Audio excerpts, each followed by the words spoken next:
Well, the green thing says we are, so... Okay. Well, hello, everyone, and welcome to the 12th episode of the second season of Second Sons. As always, I'm Roy Rogers. My background has changed to this lovely art of Maine that my girlfriend has because a whole part of my apartment's electricity stopped working this morning. So I am doing this from my laptop here. But as always, I'm Roy Rogers, formerly of the New York City Meta. Currently of my apartment Meta, which again has this sweet art. Joining me as always is Aaron Glazer, who will not get to talk in the introduction. Buzz, you're actually talking in this episode, right? Mm-hmm. Yes. Okay, good, because I don't have the Twitch stream thing open, so I can't see if Buzz has put himself. So Buzz is also here, but we are joined by two very special guests who have not been on Second Sons before. They have their own podcast.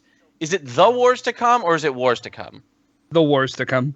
All right, The Wars to Come. And that first Yes. voice you heard is the People's Champion, reigning Gen Con Melee Champion, Shots for Plots World Champion, A huge piece of shit. Sandy Barnabas Strip Club buddy, Jesse Carpenter. Yes. Welcome. And then we also have with us another The Wars to Come co-host, the King in the North, half of one of my favorite Thrones couples, but except when I'm playing them in the tournament. The worst half. The worst half, definitely. By far the worst half. By far the worst half. Roy, what's your current record the against second- Thompsons overall? I think I beat you guys. I think I beat one of you once. I don't know. It wasn't me. It wasn't me. But Yet somehow Jess is still better. the second best and also second worst permanent host of his show. Wow. CT. Shade at Alex Black. What Wow. the fuck? That seems I was just putting him in unnecessary. the middle. I didn't say Jesse could Yeah. be the worst. I'm Yes. just saying he's firmly in the middle. Well, I we didn't know say- that's not true. Yeah, All really. All right. You know it's going to be a rowdy episode when it starts with Roy shit talking people. I love it. Well, it's totally not because I had a bunch of drinks with my friend from college before this. So, hi, how is everyone? Welcome to the last Second Sons episode of 2017. So, in Awesome. honor of that, we are going to be doing some special end of year content that Aaron and I sort of dreamed up yesterday after our special little review stream that we did. But I was asked specifically to remind you all that next week is the deadline for sign-ups. Roy, stop clapping. I'm sorry. Is the deadline for sign-ups for Thrones War. So if you are considering to attend, you need to be signed up by, I believe, January 2nd. And I was specifically asked to call out friend of the show, former world champion Jakob, who may or may not be in the United States in Southern California the week of Thrones War, but is currently not scheduled to go. All right? My little birds tell me that I am specifically supposed to mention on this show that Jakob should definitely register and sign up for Thrones War. Everybody here currently on the cast is going, right? Yes. Yep. Yes. We may not be signed up. Well, you should definitely be signed up. I saw on CT's face when I was saying deadline is approaching. He was like, "Uh-oh, and you better do that." Yeah. I knew yesterday I was gonna go. So. Hot take for Second Sons. I'm going. So, All right, we get the best. so hang on.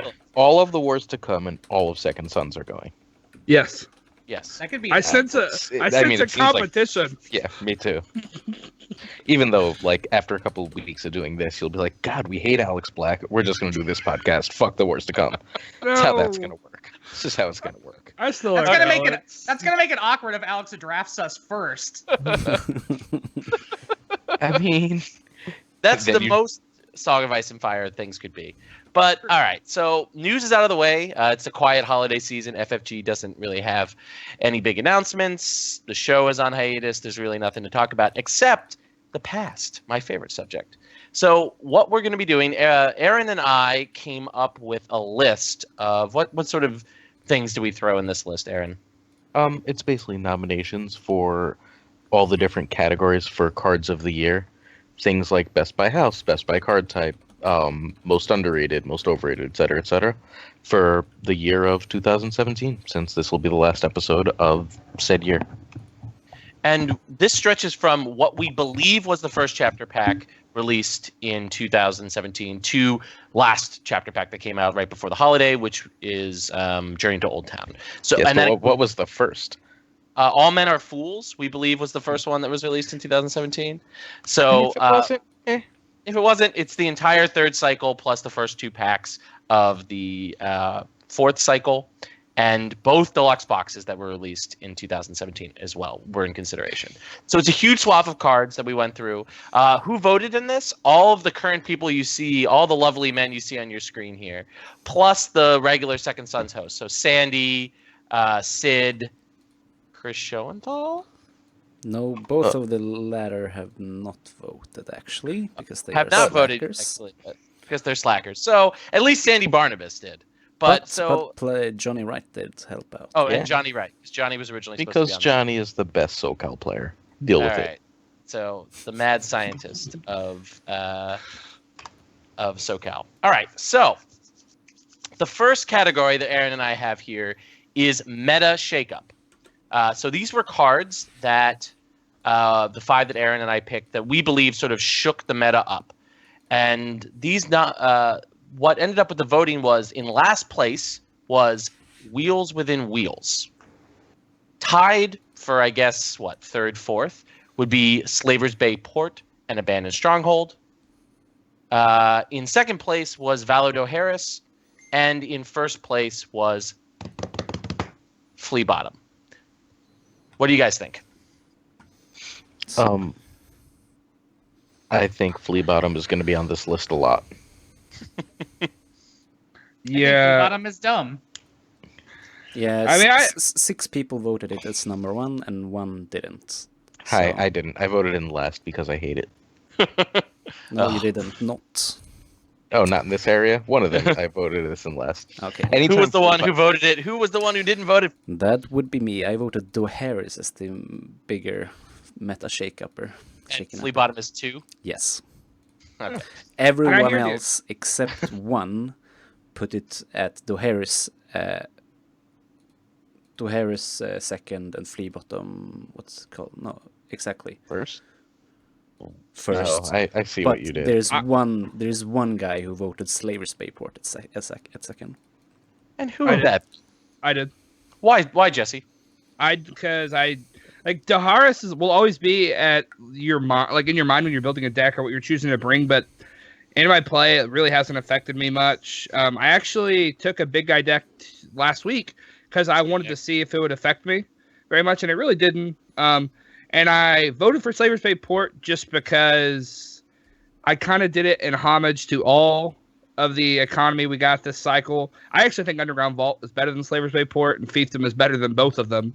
But I mean, Slaver's Bay Port, when it hit at that That's why time, it's that was in like, yeah, like when it hit at the beginning of regional season, like Targ was just wrecking house, like everything. I mean, it almost auto turns on from a Valor. Like I think it shook up a lot more than Daharis did. I mean, Daharis knocked out. It has. I mean, I could be wrong, but like No, the I don't only think so. only big deck, like the only big meta deck that I can think of that Daharis knocked out was Greyjoy Reigns, right? Night's Watch Reigns too. Okay, all right, that's fair. That's fair. Takes a fairly big hit. I think like Lannister wasn't great, but it's significantly worse. It keeps them down. And it hurts certain flavors of Targ. I'm just not sure that Targ gives a shit because they keep getting fucking amazing cards every time we turn around. But Right. like it hurts the like standard old school Targ. The kind of Targ that would run Slaver's Bay Port would be hurt by it, right? I don't know. I wish Sandy would have stayed sober for this episode. 'Cause I'm actually interested on his take because he's played a lot. Like he actually plays it in his, but Oh yeah, I know. We built it. yeah, I mean, but he doesn't. I mean, I don't see him marshaling the big guys a lot, but he still runs them. Like he runs 3x Danny, 1x Dario. I mean, I haven't seen it affect Targ as much I think because Targ has a lot of options to do, like with both its big guys that can impact the board, and the fact that it has a use for big guys if it doesn't want to marshal them, like chucking them to stand other big guys and things. You know, if all you need to do is stick one big guy, you can get lots of action economy by chucking. If Danny's the card you need right now, chucking your Khal Drogo to stand Danny is a really great play, right? I think, and if you can pay 1 gold and bring in a 6 strength character, then you don't really need that many big guys, do you? Yeah, I think what it did do at the very least, and why I would definitely rate it just behind Flea Bottom, is even when you play big guy decks, you have to think about Valador Harris, right? And I played the same deck you did recently, Jesse, in a tournament, and while I was never worried about Valador Harris, like I never thought, oh, you know, this card's going to screw me. It did sort of change the order in which I marshaled things. It's like, which big guy do I want to make sure I stick on the board? And which ones are sort of extraneous to my game plan? Unlike, you know, before Valador Harris, which is like, who do I have dupes for? Yeah. Dupes, just play the cards. If we don't have dupes, can it die to Valor, Morghulis? Okay, then play it. If I can't, then keep it in my hand, right? So I think it's actually helped. It's like made big guys, I think, more interactive and more like a thoughtful style of play than it was up to its release. So that's why I would definitely rate it second. Okay. Yeah, this is why I rated it the Harris at first and not Flea Bottom, because for me it changes it changes more how you play and how you think about the game than Flea Bottom did, in my opinion. But yeah. So I think Flea Bottom got number 1 apparently for me, which I don't remember. But hey, I think Flea Bottom got number 1 because of something I believe you said last night while we did the reviews, that it affects the value of challenges, intrigue, and military, and that's such a big change that I think that's more than what you play, especially because one of the big benefits of Doharis to the meta, to me anyway, is that it makes intrigue matter so much more. I can agree with that. Flea Bottom definitely like lessened the impact of a highly skilled military challenge. Like it did lessen the value of taking military claim for a lot of decks, which it can be very frustrating if you're playing a high kill deck. So I still don't think I'm wrong, but I definitely see where you guys are coming from for sure. I think I'll just have to see how Doharis goes from here. I think it'll be big for a long time, whereas Slaver's Bay's leaving the meta already. But CT, you get the last word before we move on. So like, I didn't feel like Valor would be that big a deal. Doharis anyway. Like a Red Saturday, I feel like we didn't have that much impact at all with it, really, right? But then, No. But then I feel like at the store championship, Jesse and I just played in. At least I played it, and it was the only reset on my deck, and it made a huge impact in all my games.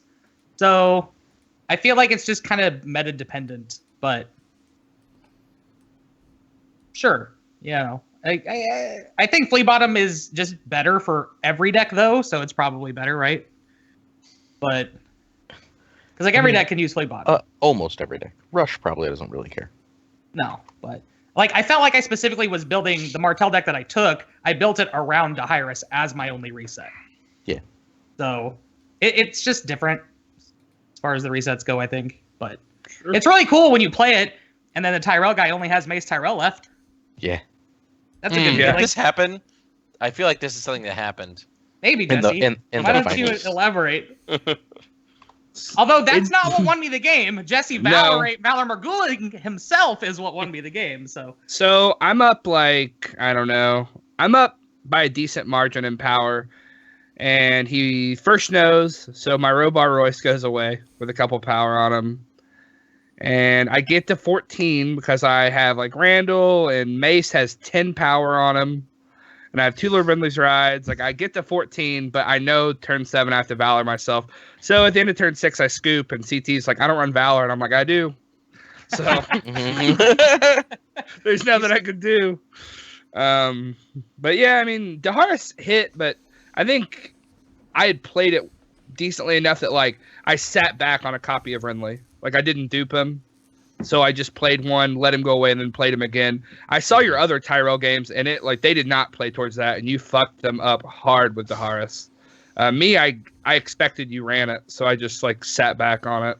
But the other great thing was Sandy was was playing around his Dahirus, but thought I had Morgulis and was not playing around my Dahirus. So there was 2 Dahiruses that game. Well, I mean, this is just selling that the card's really impactful. So I think is. that, yeah, it Interactive is. cards are good, right? Yes. Yeah, definitely. But Flea Bottom is an interactive card, right? No, not really. It puts more guys into play to do challenges with. All right, ignoring CT now. Moving on to Troll. most underrated. So these were cards that people didn't consider, or if in a few of these, I think they were also cards that we think are sleepers. There's like 2 in here that I think Aaron and I put in here because we both viewed them as sleeper cards that will become very good going forward. So at the bottom is the Honey Wine, followed by Raiding the Bay of Ice, followed by Locked Away, followed by Dala, and then in first place, the most underrated card of 2017, Maester Aemon from the Night's Watch box. There we go. I want a tournament with that card. It's so good. It's a great card. If you keep the board small, like in those Night's Watch Wolf decks, man, is that card nasty. Oh, I Yeah, love I played that him. card. It's like, Something Go for it. interesting is Raiding the Bay of Ice is second to last, right? yeah. It was 4 who voted it at number 5, but it was 2 who voted number 1 and 1 number 2. That's quite interesting, I think. Okay, who voted at number 1? I voted at 1 or 2. I voted number 2, and 2 people voted. Then I number was one. then I was number 1. Yes, it was. I had to fill this out 4 times, and there were minor changes. So it's hard to remember. Yeah, mine too. So, but yeah, I was. I don't remember at all. So I think it's phenomenal. I think with Euron and with new Asha's ship, what's her stupid ship called? Blackwind. And Blackwind, it's just You would know It's that. gonna be Snap. really, really good. It's. I just don't really view this card as that underrated. Like when Aaron and I were doing this, we were like no. scooping around for underrated cards, and I think people always kind of thought, I thought it was an overrated card for a while. So I don't But see no it one often. plays it. Yeah, so, like, how is it overrated? It's been cheeky like 2 of sometimes in certain Yeah. Greyjoy decks, but people aren't like expecting it or playing it, so that's why it's definitely underrated. I think people are starting to come around on Aemon, but I still voted him as underrated because I feel like every time I've played him in a tournament, people are like, "Oh, you're running that Aemon?" And I'm like, "Yeah, that's a 2-claim plot. Get fucked." well, I think it's because the core one is just really good, right? Like it's still a fantastic card. If you're playing a boring wall deck, it's good. Yeah. It's just generally a solid card, right? Like, Yeah, it is. It is. like it maintains tempo. 5 is a rough price point as well. Yeah. Like an indie I'm deck. thinking for a single icon, right? Yeah. That can also be Crown of Golded. I mean, I think it's only really good in Night's Watch Wolf style decks, like the keep the board real small decks. Like the second the board gets reasonably sized, I don't think this Aemon's good, but like their Night's Watch has enough decks that keep the board small that I think it's pretty good. I like him. Like it's not a tier 1 deck at all, but I really like him in Night's Watch Sun a lot. Like a lot. I did, and then New Ariane came out, and I stopped caring Yeah, about Night's Watch fair. Sun. That's So, fair. can we talk about Locked Away? I want it to be good. Like with Water Gardens, I think it's good. I think it's Right? really close to good. I think that you can just remarshal the fucking card is annoying, and I really wish it were loyal. I do wish it were loyal for sure. With Water Gardens, I definitely see it like sneaking in as a one of, and then if it hits hard, I think people might go up. But like, I think just like running, maybe Martell can afford it, but like running because you're running like 1 or 2 blades already. Like running 2 different 3-cost attachments seems rough. I mean, are you ever going to run this over Vengeance for Elia, really? Probably not. Yes. Ooh. Buzzwell. I don't run Vengeance for Elia very often. In my Martell decks, it's just too expensive outside of Fealty at the moment, I think. But Water Guns then helps, how of is course. Locked Away not too expensive? Because it's more, and it can't be reduced even in Fealty. Because it does a different thing and doesn't require the losing a challenge. Because look at the Night's Watch, the passive matchups, right? an issue with Vengeance for Elia is it's a dead card in certain, absolutely dead card in certain Yeah. matchups. I see people running 3x Elia, 3x Burning, and 3x his Viperize, which Yeah, is that's 9 dead Who's running card. Vipers or PX Viper. Burning people. I ran 3x in in almost combo? I don't love it. I didn't ran really like burning. that, I ran burning in Martel. 3x Burning in almost all of my Metallics. Anyway. Yeah. That's 9 dead cards in versus Stall, right? But Locked Away can do similar things against the Mel or some other stuff, even when they're not aggressive at all. So yeah, but I they're think it's just going to play it different. again. Like, I think the problem is, like, I feel like if this came out in the first couple chapter packs when we had no economy, it would have been phenomenal. But now, like, you bounce my guy, and unless something's gone pretty horribly wrong, I'm just like, okay, I'm going to play him again. Like, you lose the power, but, like, enough decks don't really stack power on dudes that I don't care. It just seems like it should be loyal. It just seems really, really expensive. That's the only reason. Like, I'm not entirely sold on it, but I do think it's solid. At the moment, I think it's bad because of the meta, because of the Harris. I think before the Harris it was underrated, but we don't know how it will become later on in the game. Right. Is it better than Lingering Venom? Because Lingering Venom was the other thing we almost put on the list in this spot. I love that card. I think I do like it's that better. card. I think Locked Away is better though. I think Lingering Venom might be, but I don't know if they do. Like, if you're running Too Marched, I think Lingering Venom's a better card. Sure. Like, I feel like just being able, you know what I mean? And, like, Martell still is the house for Too Marched, I think, more than anything else. Because now Targ needs the draw. Right. Fucking. I mean, Lingering Venom can really chew through a board state early on, Yeah. and yeah, I like that card. I, too, am a fan. Any other thoughts about underrated cards? So I do want to say one thing about the data here. So Chris Thompson, throughout this, continued to vote for cards that were not released in 2017. So he put Isle of Ravens, which was not released in 2017, as a card that should have been on this list. I agree. Isle of Ravens is definitely an underrated card. The second and third cycles just like blur together for me. I don't know. I'm with you, but did not come out this year. I think the second and third cycles are wildly different. Like, I feel like there's a shift in card design philosophy between the second and third. I guess the biggest problem is Isle of Ravens came out and it didn't have a purpose for like a year, and then it was on a combo deck, and then now I just play it to fuck with flea bottom decks. So like it's just a good card now. So is it okay? It is. It's an okay card. It's Aaron, didn't you fight me to put in 2 Isle of Ravens in our builders deck? Yeah, it was phenomenal in that build. Because you could just, if you're running the fucking builder guy who searches things, it's amazing. Yeah. Oh, we'll get to him. All right, so I put it in my Martel deck. I think it's good in there too. Moving on. This one is the Much Ado About Nothing Award. So this is a card that if you followed the Facebook group when it was spoiled, or you listened to podcasts, and these were all cards that just everyone said was going to break the meta, and just ended up not really doing that, sort of falling flat on its face. Oh, I voted wrong on this because I had no idea what this meant. Oh, okay. So what did you vote for? I don't know. All right, well, we'll let Jesse. Jesse will sort of It's great TV. He's gonna correct himself live. We'll do it live, as Bill O'Reilly would say. All right. So in 5th place is Marge from the Marjorie Tyrell from All Men Are Fools. Following her is the new Melisandre from, I don't remember the chapter pack, but the 7-cost Melisandre. The very first one. Is that Guardian the Realm? It might be Guardian the Realm. Yes, Sniper Realm.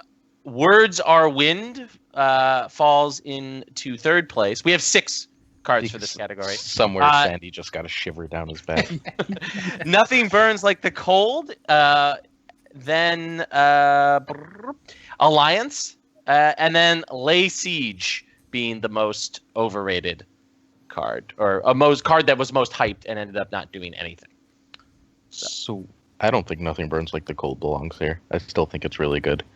I don't think margarine belongs here either. That's not Yeah. the question, Well- though. That's not the award. Nothing Meta Burns shaping. is really good, but people have been talking about it and talking about it and Yeah. talking about it, but we don't see it. This is my number one card on Much Ado About Nothing. If I had to revote, I think Lay Siege would be my number one. Or actually, I don't know. People were all up in arms about Nothing Burns, and it's good in like 2 decks, right? It's just everything wants to run locations, right? Like it's really Yeah, hard to it's just really run a bad deck in like without 6 location. houses. It should be so good, but people don't play it. I mean, Even people decks want that to run should play. locations. Sure, forgot but about I it, think you honestly. can play it anyway. And then What and you the do competitive- is you set up Especially your the ones Isle with of the- Ravens, and then you can Nothing Burns away your shitty location and hit one of their good locations. I'll be honest with you, when like this week I ended up battling back and I won the game pretty easily, but at the beginning when he Nothing Burns my high tower round 1, I was like, oh shit. I was like, it's over. I was like, I can't do anything. That's a big tempo hit. Yeah, it is. Nothing Burns, but it's bad in like 6 houses, right? It's really, really good early, and but you're relying on your own setup to kind of do what you want it to too at that point. This is why I think I don't it's know. so good in the House of the Red Door decks. But Yeah. the fact they can do it first turn. I mean, you're And just hoping they see something. and it protects. It's you don't need to run confiscation for Frozen Solid. You can run this instead. And most houses Unless of they Red Door decks Yeah, that's true. are running things like Flea Bottom and Iron Bank, though. Although you're never setting up Iron Bank. I don't know. It's dangerous. It's doable. It's just dangerous. Like HOD, Targ never really wants it, right? Targ's running like a million 1-drop locations. I'm pretty sure I kind of understood this, but I think I voted backwards, right, Buzz? Yeah. I think I voted Marge like the worst. I think okay. So I was a big pusher on putting this in Marge. Like, I think Marjorie is a really good card. I again just played this Tyrell Summer deck that Jesse built. That's fantastic and gets good use out of her. But I don't think she's broken. Like she's like people were like this card is so broken, so above curve.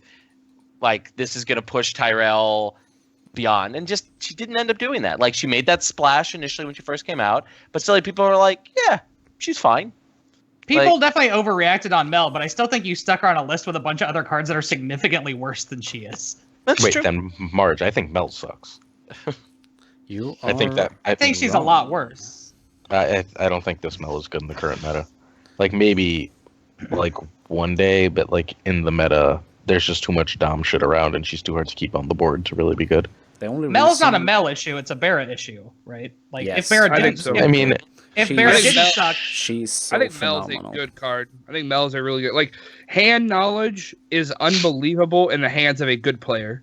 Yeah. Like unbelievable. This Mel is very good. It's just Barra is so bad. Yeah. Like, It's but just- if I ever play Barra, I run 3x of this Mel. I Like, just- I like don't- this Mel. she's too hard. Like I don't feel like Barra is ever going to, which is so sad considering. But I don't feel like Barra is ever going to be able to consistently win Dom, which means like I might as well just run the other Mel.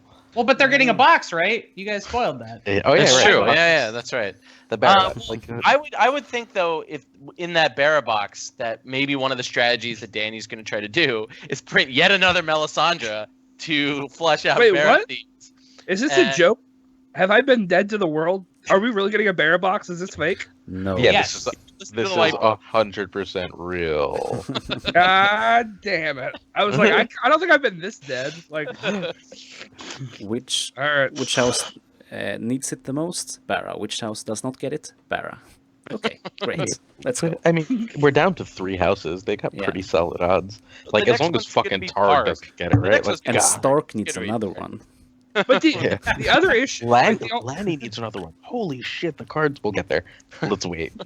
Like when we go over the top 5 Lanny cards, I you're love- like, oh my god, those are trash. my top 5 landing cards are all from that box, pretty much. They're all Klansmen. No, that's not this year. Oh yeah, this year, but I like Yeah. the landing box. So I want to Me say one too. other thing about Nope. this. Words Are Wind is on this list purely because we thought Sandy was going to be on this episode, and That card is a piece of shit. we wanted to That troll card is him. that card couldn't even make it into like 5 fucking combo decks. If it couldn't make it into a combo deck, it's trash. I tried to put it in my brand deck. It sucked. It's really bad. It's bad. It's really bad. Sorry, Sandy. All right. So speaking of really, really bad, best Baratheon cards. All right. I don't think any of these are bad cards, and I think No, there's but- 2 really good cards we didn't put on the list. There's one trash card on this list. What, all right. what do you think? Oh, all right, we'll So- get there. These are the 5 best Baratheon cards. In last place is Stannis' Cavalry. Followed by Devon Seaworth. Followed by the Melisandre from Guardian of the Realm. Thank you, Jesse. Then Queen's Men.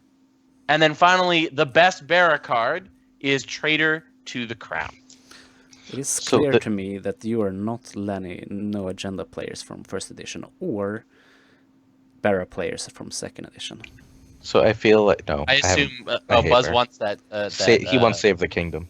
So I Saving didn't the play. No, well, I didn't play. yes, Saving the Kingdom should be on Saving the list, definitely. Kingdom. But I mean, Saving the Kingdom is my favorite Barra card, but Yeah. I didn't play first edition, and my least favorite house to play in second edition is definitely Barra. Mhm. So So you are correct. I think I'm pretty much flip everything except Stannis Cavalry. I really like Stannis' Cavalry. I like really Stannis like the Cavalry. It's such a trash card. Just being able to kneel out, I really don't think so. Like we had a deck for a while that it was winning a bunch of games. Like it alone was winning a bunch of games. So like I like Queensman, but Queensman is not a Barra card. Like Queensman is a fucking amazing card. I don't care if you don't ever have anything else. I love Queensman, I really do, and it takes the place of all the Ashai priestesses, right? Depends if you have to run fucking Dom because their stupid economy is based off it. You don't run the SI Priestess for the Dom. Never, never, never.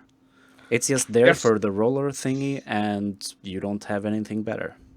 Yeah. So this goes in that slot, right, Buzz? Yeah. Yes, Yeah, absolutely. it gives you hand knowledge and Mhm. And like Barra's Banner's Brotherhood stack deck. is good. Barra's Brotherhood deck, man. Queensman's great mean, in Barra Brotherhood. I would run 3x in all my Barra Fealty decks with even if I have 0 neutrals. Where I run this- Littlefinger is the only neutral card. Oh, of course, And 3x Littlefinger. Of course, it's a deck. But DC. But yes, the hand knowledge, as we said, it's so good. Yeah. No, I agree. And this was I was playing Barra Fealty for a while, trying to make it work, and I loved Queensman. Every time I saw it, it made me happy. It's a great card. I do think Saving the Kingdom should possibly be on here. It was probably an oversight of us, but it was late at Saving the night. Kingdom is really good. Yeah. Yeah. I do like it Saving is. the Kingdom. That's CT. What's up with your spears, man? Was that the wrong cycle or something? No, it's that's the fine. right cycle. No, we're Oh, legitimately just, asking like, you. Well, Spears is a good ass card, right? Eh, No. Is it like I think it's No, been? it's not. I was Not, so not with the hyped on it. economy. Not with the economy in Barra. I mean, whatever. I haven't played a bear deck in like a year. I guess I don't know. I'd rather not run Spears and run Close Call and Barra, I think. Yeah, it's just like Barra has really, really shit economy as a general rule, and like bouncing shit to hand makes you very sad. Sure, but it's good against like Targ. I mean, Better than an sure, Iron Mines against Targ. Sure, I mean, absolutely. But Targ's just gonna eat your Barra deck anyway. Well, nobody plays Barra, so we don't have that problem. It's very Nobody knows. No one knows. But I feel like an on-demand stand is really good against Baratheon. Funny that. crazy. Especially a non-loyal one. Yeah. Idiots.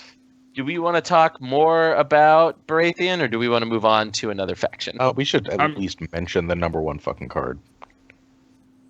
Oh, Traitor to the Crown. It's a good Yeah. card. Mhm. That's good. It's That's all right. But congrats, we'll mention it. I don't think it's. I voted it at number 4. I don't think it's up there with. It, I don't think it competes with Devon or Queensman. And Devon is what's 4th? What? Devin Oh is my third, God. right? He's right in the middle. Oh no, he's No. fourth. Jesus. Yeah. Has anybody actually played a game with Devin yet to know where he falls in? I mean, Or sure, did you just throw him on the That's- list? that's because fair. He's new and shiny. but Well, he has the same problem as Mel, right? Except he's significantly cheaper. Like winning And- dominance is such a pain in the And fucking non-loyal. ass. So Yeah. So we can go he's in great. banner great in stag Greyjoy. decks. but like winning Dom is just a pain in the ass with Barra, which I know sounds dumb, but like unless they've knelt at your whole board, you're just like fuck it, I'll just stand here and win dominance and laugh at you. This is the problem though. I think if you take this best Baratheon, it's way better cards on here than some of the other factions. Yeah. Yes. But the issue is they can't play any of them because Yep. their economy is trash. I mean, Dude, they if- get so good cards, but no one will play them because they can't. Well, Their they shouldn't, economy's trash, and well- like Barra cannot be competitive as long as Plaza of Pride is good, and I Well, don't see Plaza of Pride being bad. shouldn't whatchamacallit fix their economy the new 1-drop +2? Gates of the Moon. This is what you were saying last night. Not fix. It can help. Yeah, Gates. I think Gates of the Moon's a really big help for Barra.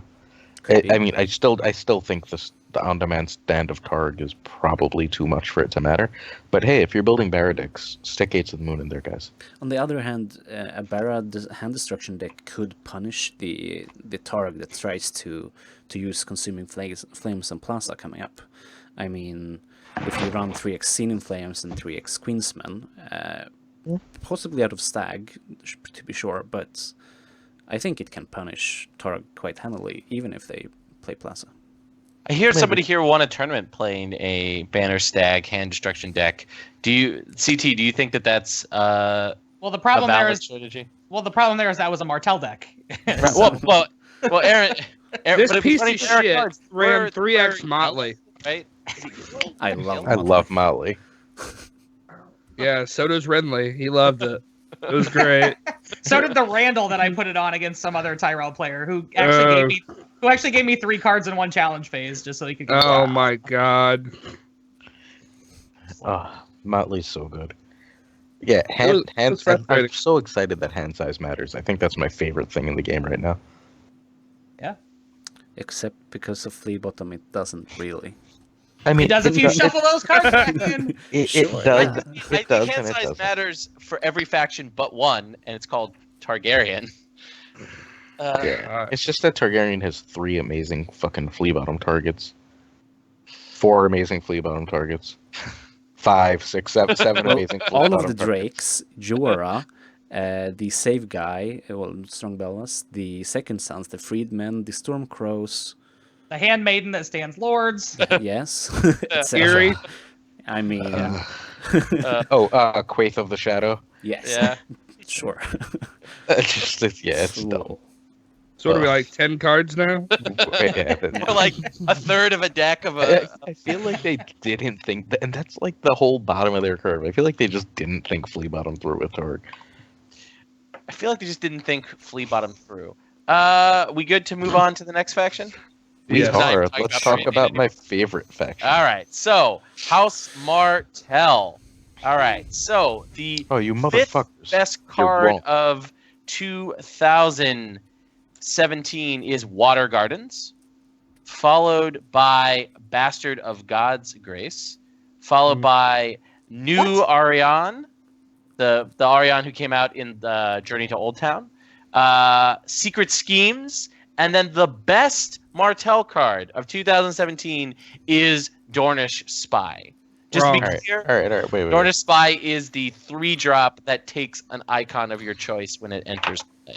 Just So- it's impossible to tell what the fuck the different Martell. So I had Dornish Spy too, so that's fine. But there's no fucking way Secret Schemes is better than New Arion. It's just not. What? It's just Secret not. Schemes is for sure. It is. Secret It Schemes- is It's not Secret better than Schemes- New Arion. Schemes made Martell good. Okay, so Secret if, Schemes is the only one of those 5 cards you name that has been in every one of my Martell decks since Gen Con. yes, Yeah, I'm not Well, running to it. be I don't fair, need it. New Arion Arion's wasn't out in Gen Con. Right. Well, I've only got like a week's worth of play experience with her. So. Mm, Secret mean, Schemes Se- made Martell competitive, yeah. Yeah, I don't think it needs it anymore. What? but it did. Oh, we should be Yes. one thing about. Hold on, gentlemen. One thing to make clear to listeners and viewers: we didn't include the economy locations. So, like the reason why Dornish Ethan, for example, isn't on here, just because like talking about economy is boring. We've talked a ton about economy. We've already But talked Water about it in Gardens. this episode. But water gardens, but the gold producing locations, Limited economy. Great Hall, were Fair just enough. excluded. Aaron and I just decided it would be just dull to talk about them, and Dornish Ethan would just be number 1 and be boring. So Yeah, I think Ariana is better than Secret Schemes. I mean, And that whole like, hey, you shouldn't really bounce your own people. Like, I bounce my own people so fucking much with her. It's completely crazy. I ended up bouncing. sure, it's winning more. It's great. No, I was. I mean, I didn't even have board control yet. It's just I was waiting for him to overextend and trying to build up a hand. To So I defend found- Glazer. But I mean, don't play against bad people and think that Ariane is good because of that. Because if I wasn't. if you're waiting for them to overextend and they do, they are bad people. Because if you're bouncing your own board state all the time, and they don't need to overextend. So I love how he Martel- didn't even say it's- bad players. He was just like, they're bad people. Sure. Like, he's just selling them off as I people. think that might. Martel- I'll be generous to Buzz. Martel That is just might really be good. English isn't his first language. Wait, To no. defend Glazer. To Yes, defend Martel, Glazer. Go for it. All right. Mace Tyrell is a thing right now. Yeah, he's good. And and like, it doesn't matter if you're a shit player or not. You're gonna have a Mace Tyrell that's got like 4 or 5 power on him in a game, and Ariane and a Venomous Blade just shuts that shit down. Yeah, Locked and you just- away. Yeah, I'd rather not. But like, you just wait, right? Like, you wait for them to accrue some power. You I'm wait not to get rid arguing of- that- You wait to get rid of a dupe, or you wait to you wait for them, like, because Martell's, spoiler, really fucking But- good at hand destruction Alright, right now. Here's what I've heard you say a lot. Wait. And like, so here's the best thing about Martell is you can wait and win games late. The good thing about that is Martell, you have a card advantage because there's this card called Secret Schemes where you can draw. Yes. Like, that's good. I'm Yeah. drawing so much with Ariane and whatchamacallit, and just reusing the Right. fucking But, I stupid mean- but the reusing I'm the not stupid arguing that- 2-drop I'm is not arguing so that great. Ariana is not good. I'm just arguing that Exactly. like so even in good decks, like most good decks will run like 2 big Arion, 1 small, or 2 small, 1 big. I Like, don't think so. or even if you run the 3 big, like it doesn't matter. Like in every single Martell deck, Secret Schemes is good. In every single one. Yep. Like Arion is going to be built around a certain type of deck. I think that once you guys play more with big Ariane, small Ariane doesn't go away, but becomes highly, highly specialized. She becomes the new Maester Aemon style exception. But I mean, you didn't even have to run her to begin with, the core one. Yeah. I just don't think she's gonna see much play anymore. I think you guys should play more with Norion. I think that Secret Schemes should not be on the You- list on the you- same you- grounds as Dornish Fiefdoms because it's obviously too good to be on the list. You played first edition. You remember how good Gaston Grey was. Yes, but I also know there are ways around it, and if you're drawing cards from Ariane because she's in a challenge, your opponent is bad and not putting enough pressure on you. Because he should force you to not be able to bounce her, use her in a challenge and then bounce. I mean, it depends. Like, Martell doesn't care about losing challenges pretty often. Like, it's just like you lose the challenge and kind of shrug. They can't do anything about you just marshalling her, putting a Venice Blade on her, and then just bouncing the first guy in the challenge phase either, right? Yeah. Because And the that- fiefdom gives you the economy to do that every turn. Absolutely, but I mean, he said he's drawing so much. You don't need Secret Schemes because you're drawing cards from Ariane with insight. Well, that's bullshit. That is Yes, bullshit. exactly. Because I agree, you can just use her on deny a challenge and a guy and do it next turn again. But if you're also having her in a challenge and winning and drawing off of insight, no. Then your opponent is bad. She's a good card, but you're not drawing it's- cards off of her. I'm think- almost like if they open Intrigue or Power, having that 6 strength to defend with and then bounce whatever they do next is pretty easy. 6 strength? Well, she's got Venomous Blade like, Oh, okay. all the time. You've got green blood out. You can also bounce green blood back and forth. You can bounce your things you flea bottom back and Quit forth. spoiling my And- Martell summer deck, CT. Sorry, And- my bad. And let's be clear. I love the new Orion. It's I do just too. not as good as Secret Schemes. All right. I So don't I agree. think what this really just means is Martell got a lot of fucking above curve cards in Oh, yeah. 2017. Yeah, like, which they need. Not even including like I think this is the first category that we can't argue about the inclusion of any of these cards, right? They're all good. They're They're all good, really yeah. good. They're all I mean, really I strong. love Bastard of God's Grace. It's just not as good as the other ones. Yeah, That's- exactly. That's great. Just Like- a really great one of. Yeah, 1 or 2, right? And I've seen some lists with 2.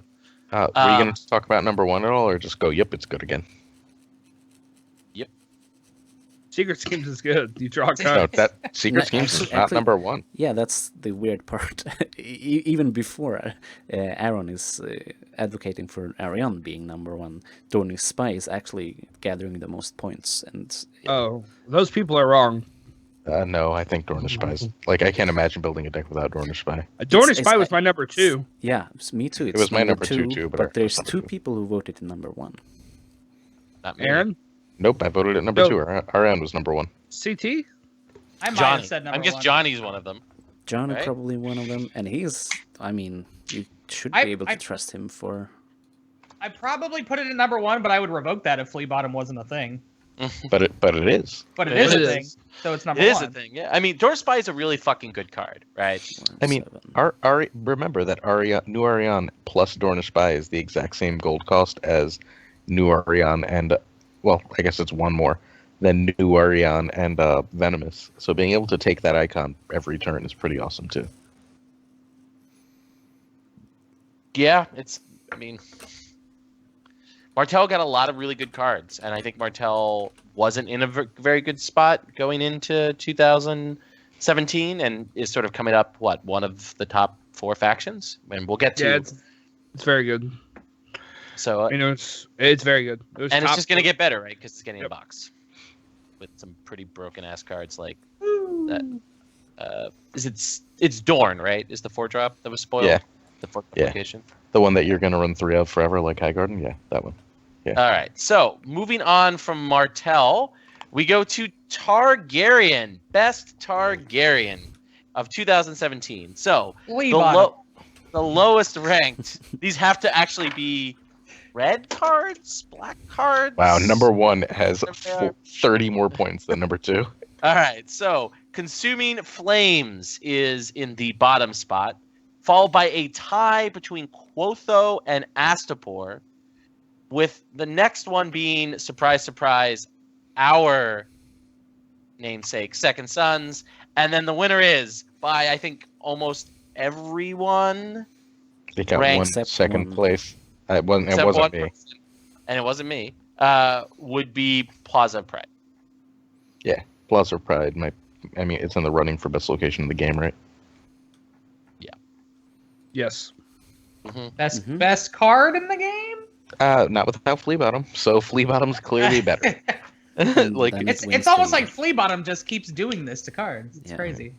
well, Flea Yeah. Bottom I is think this directly card would be really good responsible. without Flea Wait, Bottom, though. It'd Yeah, still be but Flea best. Bottom is directly responsible for the brokenness of 4 of these 5 cards. Yes. I feel like that's a lot. Correct, sir. That's, Yes. that's- I mean, Second Sons isn't a good card without Flea Bottom. No, it's a fucking terrible card. yeah, it's completely It's what we useless said when it without came Yeah. out. Like, it's a really fucking horrible card. Aaron and I were legitimately upset when it was spoiled. We're like, oh, why does our fucking card suck? Like, come on. There's like a million mercenary companies in these fucking books, Danny. Come on. As this is like an opposed to when our card got spoiled, and I was giddy with glee. I've never Uh, heard of your card. I don't know about spoilers. Yeah. But nope, Flea Bottom. Thank you, Greg, Aaron's best friend, Greg Atkinson. He phones me and we talk about Flea Bottom late into the night. Just buffed our card straight into the stratosphere. It's the card that's carried Sandy Barnabas to extreme success in 2017. It really is. I wish Sandy was here to regale you with his story of our game at the Store Championship. So, guys, Astapor is fucking overrated. It's still really good. Yeah, I think sure. and It's second to last, but I think both Kotho and Consuming are just better. oh, I do too. Just better. Kotho is for sure. Yeah. Kotho I is think Consuming is too. fucking good. Consuming's Yeah. really, really scary when you're challenging Kotho card. is really frustrating. Like I love how very when they were- frustrating. I love how when they're making Targar cards, they've got we've got this one 5-cost Blood Rider, and we can't Flea Bottom this guy, so can we just discard cards to put him into play for free? And then you can Flea Bottom those cards. Hey, remember when people were saying that Quotho is terrible and No. 2 cards? Nobody said that. Nobody said that. The initial reviews. Go to the Card Game DB reviews. Those people Uh, don't count. Those yeah, people really. don't count. Those people are idiots. There needs to be like an expert review section that just bans everyone who posts on Card Game VB. Didn't all those people also say Abandoned Stronghold was an unplayable card? Yes. Like, exactly. So, yeah, Kotho is dope, and Consuming Flames is the most frustrating fucking thing in the world. Like, you're like, I got rid of 2 Drax. I'm relatively... Oh, my god, it's dead again.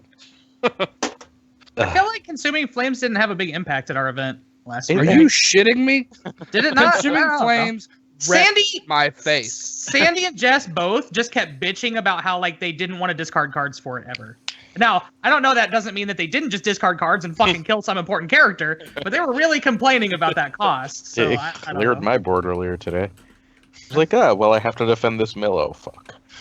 Yeah, it seems really good, but I don't Yeah, know. Like, here's the thing: why Consuming Flames is so good is because now, like -3 and a terminal effect, like it's hard to calculate that versus everything else. Like when you're sitting there and you're going through like all these different burn effects now, like Consuming Flames is -3. Like you can't swing in with fucking anyone but the Mountain or Tywin with gold if Astapor's out. Like it's fucking frustrating. Or you can't defend if fucking Grey Worm is out. It's just like a... Yeah, like, or you how- just sit. Or you Put more sit there Magna with- Mighties in your deck, scrub. How crazy is Grey Worm? Magna How crazy Mighty, is hard that Grey Worm Little would be in Birds. Federation. Yeah, And, Like Grey Worm would be in whatever the fuck probably that every other zero house. cost power icon is. Noble Lineage. Nova Lineage, yes. I think the fact that it's just redundancy, right? The fact that there are like 6 Drac effects in people's decks, plus Astapor, plus Blood of the Dragon in the plot deck is just like you can no longer like burn is every turn you have to worry about burn, right? There's no gambling about like, okay, it's first turn, they have a Drac, that's card game variance, right? yes. Now the fact that they have 6 opportunities to have that -3 is really obnoxious, particularly with Astapor. Because it's like because like used to against Targ, you would just like mulligan for either a big character or mulligan for a hand's judgment to stop the Drac. And then like now, and then you'd get to the Blood of the Dragon turn, not do a single fucking challenge and walk away unscathed and then just survive. Now you can't do anything. Like you're fucked every goddamn turn. It's so frustrating. Well, Guys, also, this it's might hard be to hand's ridiculous. judgment this, right? Like, and Yeah, you have to sit on 2 gold. Wait, so should Play Targ words be are- running? Should Targ be running? Obviously, beyond 2 counting. I think Targ has to run 2 counting now. But should Targ be running that 5 gold fucking bestow bullshit card? They've got so much good bestow. Maybe I just like the slots are really tight. I don't know that Yeah. Tark has to run 2 counting right now. I think you just have to run 3x Danny and you have to run the Littlefinger. the Littlefinger, yeah. Littlefinger and you have Yeah. to run the what is it, the Handmaiden or is it Dorea? No, it's Dorea. Dorea. Yeah, Well, she's a handmaiden, so yeah. Dorea is really good now. Like Dorea will see more play now because they need the insight like so badly. Also, this card makes Targ mirror matches even more obnoxious than they were before. Like, ugh. I mean, I think- that's the answer to think there's- Barrow, right? I think this makes Targ Fealty better than Targ Crossing. Hmm. This card right here, I think this makes Targ Fealty better than Targ Crossing. Yeah. Certainly makes Targ Fealty better against Targ Crossing. Yes. For Yeah. sure. This I think it card makes might it- scare Crossing out of the meta.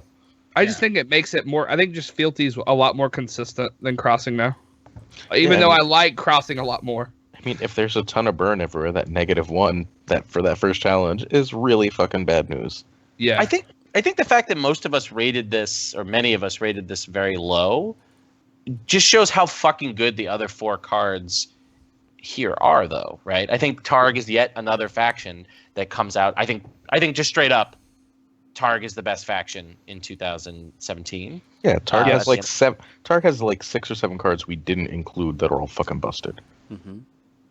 Like Mhm. it's just Targ is stupid. But what do you think about my idea of playing 3x Scene in Flames and 3x Queensman to get rid of this shit? so I mean, the issue there is you doable. have to play like Lancer, or you have to play 60 other Bearer cards, and then you'll kill No, yourself. Stag. So- We were talking Stag here to get So, mileage out of I mean, Queensman. I think Martel and by extension Martel's Stag do really well against Targ. I did Martel's- pretty well against Targ. Martel just get- Stag will come back in the meta is if like because burn will move crossing lower, and then attrition will come back, and that's what No, Martel Stag. no. I mean, I don't mean the like stupid dumb shit. I mean like hand destruction. Like you just want a bunch of hand destruction effects, and that fucks up Targ. Like if you can get that shit through, which was the problem with all the burn, but if you can get that shit through, then Targ loses, right? Like they get Yeah. rid of cards in hand, even Flea Bottom's not saving them alone. Yeah, I mean 3x his hyper wiper eyes, lol. 3x scene, 3x motley, 3x Queenusman. I mean, come on, let them try and discard stuff and use stuff. No. Sure. They still have Flea Bottom though. Nothing burns Yeah. like the cold. Isle of Ravens, shuffle those cards Yeah, back in. Isle of Right. Ravens, sure. Yeah, great. All right. You shuffle. The problem with Isle of Ravens against Targ is you have to shuffle their whole fucking deck back in. I did ask Sandy every single. I'll be right back. I took Sandy's whole hand away on like turn 2, and then every turn he was discarding one guy that I would then immediately shuffle back into his deck I mean, so that he but couldn't second suns that guy. that's very much his own fault because once you have that combo, stop fucking chucking the card and marshal them, you dumbass. Like seriously, that's not brain surgery, right? He was like, pretty. Yeah, I think he was so demoralized by the Isle of Ravens just being on the like, table. just stop brain chucking. shut down? Just stop chucking things. Just play it. Like it is a card that you can play. It's not is. just there for that. I think Sandy's Alright. deck runs a really low curve economy though, so that had a that. He's like, I Yeah. can't play any of this shit. Just like chucked it all.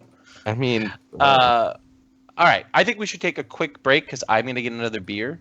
And yeah, and Jesse's out. So we'll take a quick break.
Hello, everyone, and welcome to part 2 of our 2017 in review stream.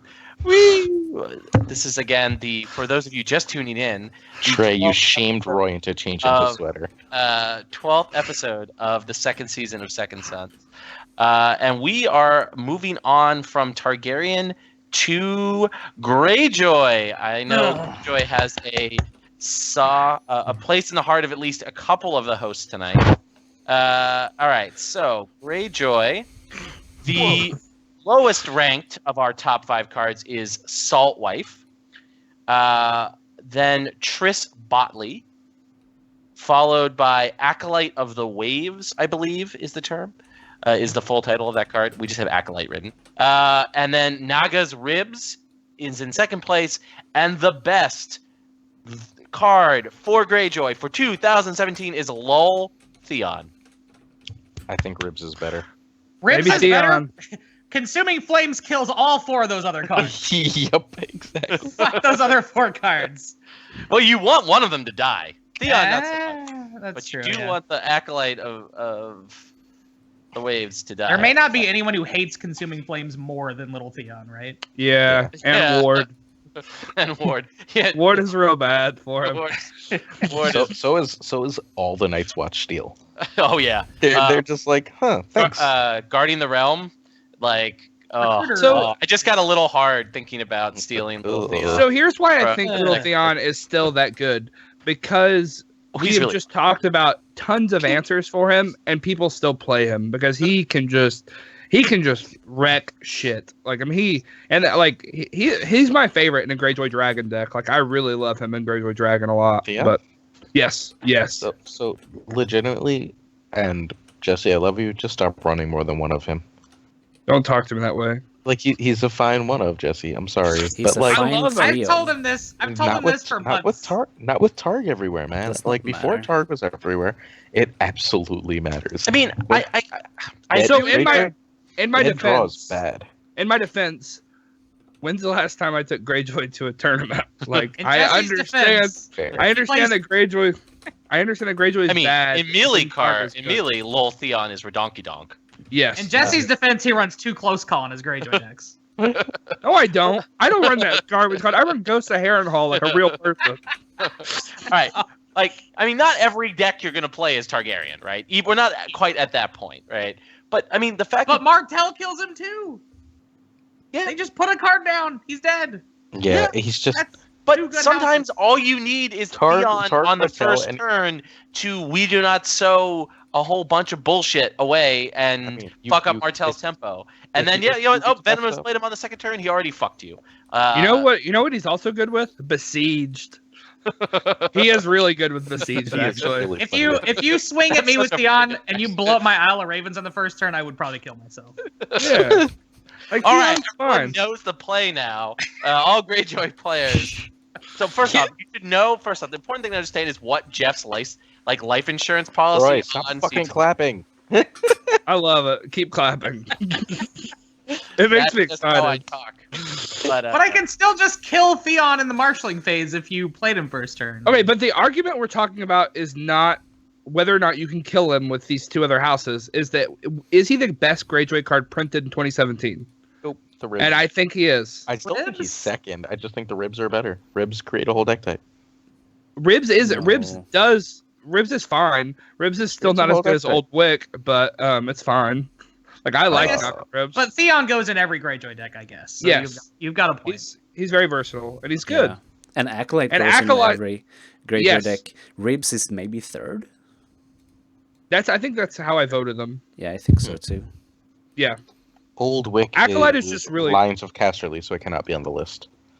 Yeah, I Just so you know. understand that. Okay, making sure. I don't remember when anything comes out, so I have to look. Yeah, no, I'm just saying like comparatively, but Naga's Ribs is good, and it does create new deck types within Greyjoy, which I really enjoy. But Acolyte and Theon go in every single Greyjoy deck. Yeah. Yeah, I guess. I don't really like the Acolyte that much either. Oh man, yeah, I don't What? love like killing a chud and getting a power. That sounds bad. Yeah, But and then I bringing the want- Chud not back, how, right? not Like, how I roll.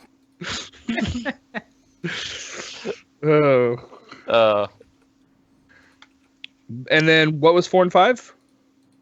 Triss, Bad card. which Triss is just a meta. and Triss is just a meta call. Like Triss is gonna be fine. I wish he had a Salt second Wife. icon. Salt Salt Wife. Wife is a great melee card. That's all I can tell you. It's a pretty good joust card too. It is. Like Greyjoy Crossing really loves. Greyjoy HOD Great Kraken loves it until they Yeah. play Blood of the Dragon. And then you cry. Yes. I mean, It's Greyjoy's flea bottom card of choice until flea bottom isn't a thing anymore somehow. Yeah, that and Wildling Scout. Mm-hmm. yeah, So all Salt Wives. So wait, I think it's notable that Greyjoy got a lot of good cards, but like the best Greyjoy cards are significantly worse than the best Martell and Targ cards. Oh yeah. Agree. yeah, Also I mean, worse Theon than is the the best closest Tyrell one. cards. So there's Like, a are really they- weird. So there's a are- really weird thing, and I see it happening in Lannister and Greyjoy all the time. Like Lannister and Greyjoy either get like really good cards or like just unplayable fucking garbage. Wait, Like so it, over the past year, are the Greyjoy cards better than the Bearer cards? Because I don't think they are. They're No. better than Lannister No, cards. no, they're not. No. Bear has got some really good cards. You just can't play them because it's Bear. Like they haven't changed how they haven't changed like deck building. Like Bear needs good cards that like implement new decks. Yeah, Bearer needs efficiency, I think. Yeah. All right, Tyrell. Moving on. All right. Let's see. We've got best Tyrell. All right. So the 5th best Tyrell card is the new a card that I know is near and dear to Jesse's heart. Why didn't my thing moved over? Sorry. Which is the Brienne of Tarth in the Thorns box. And then there's a bigger gap in counting here.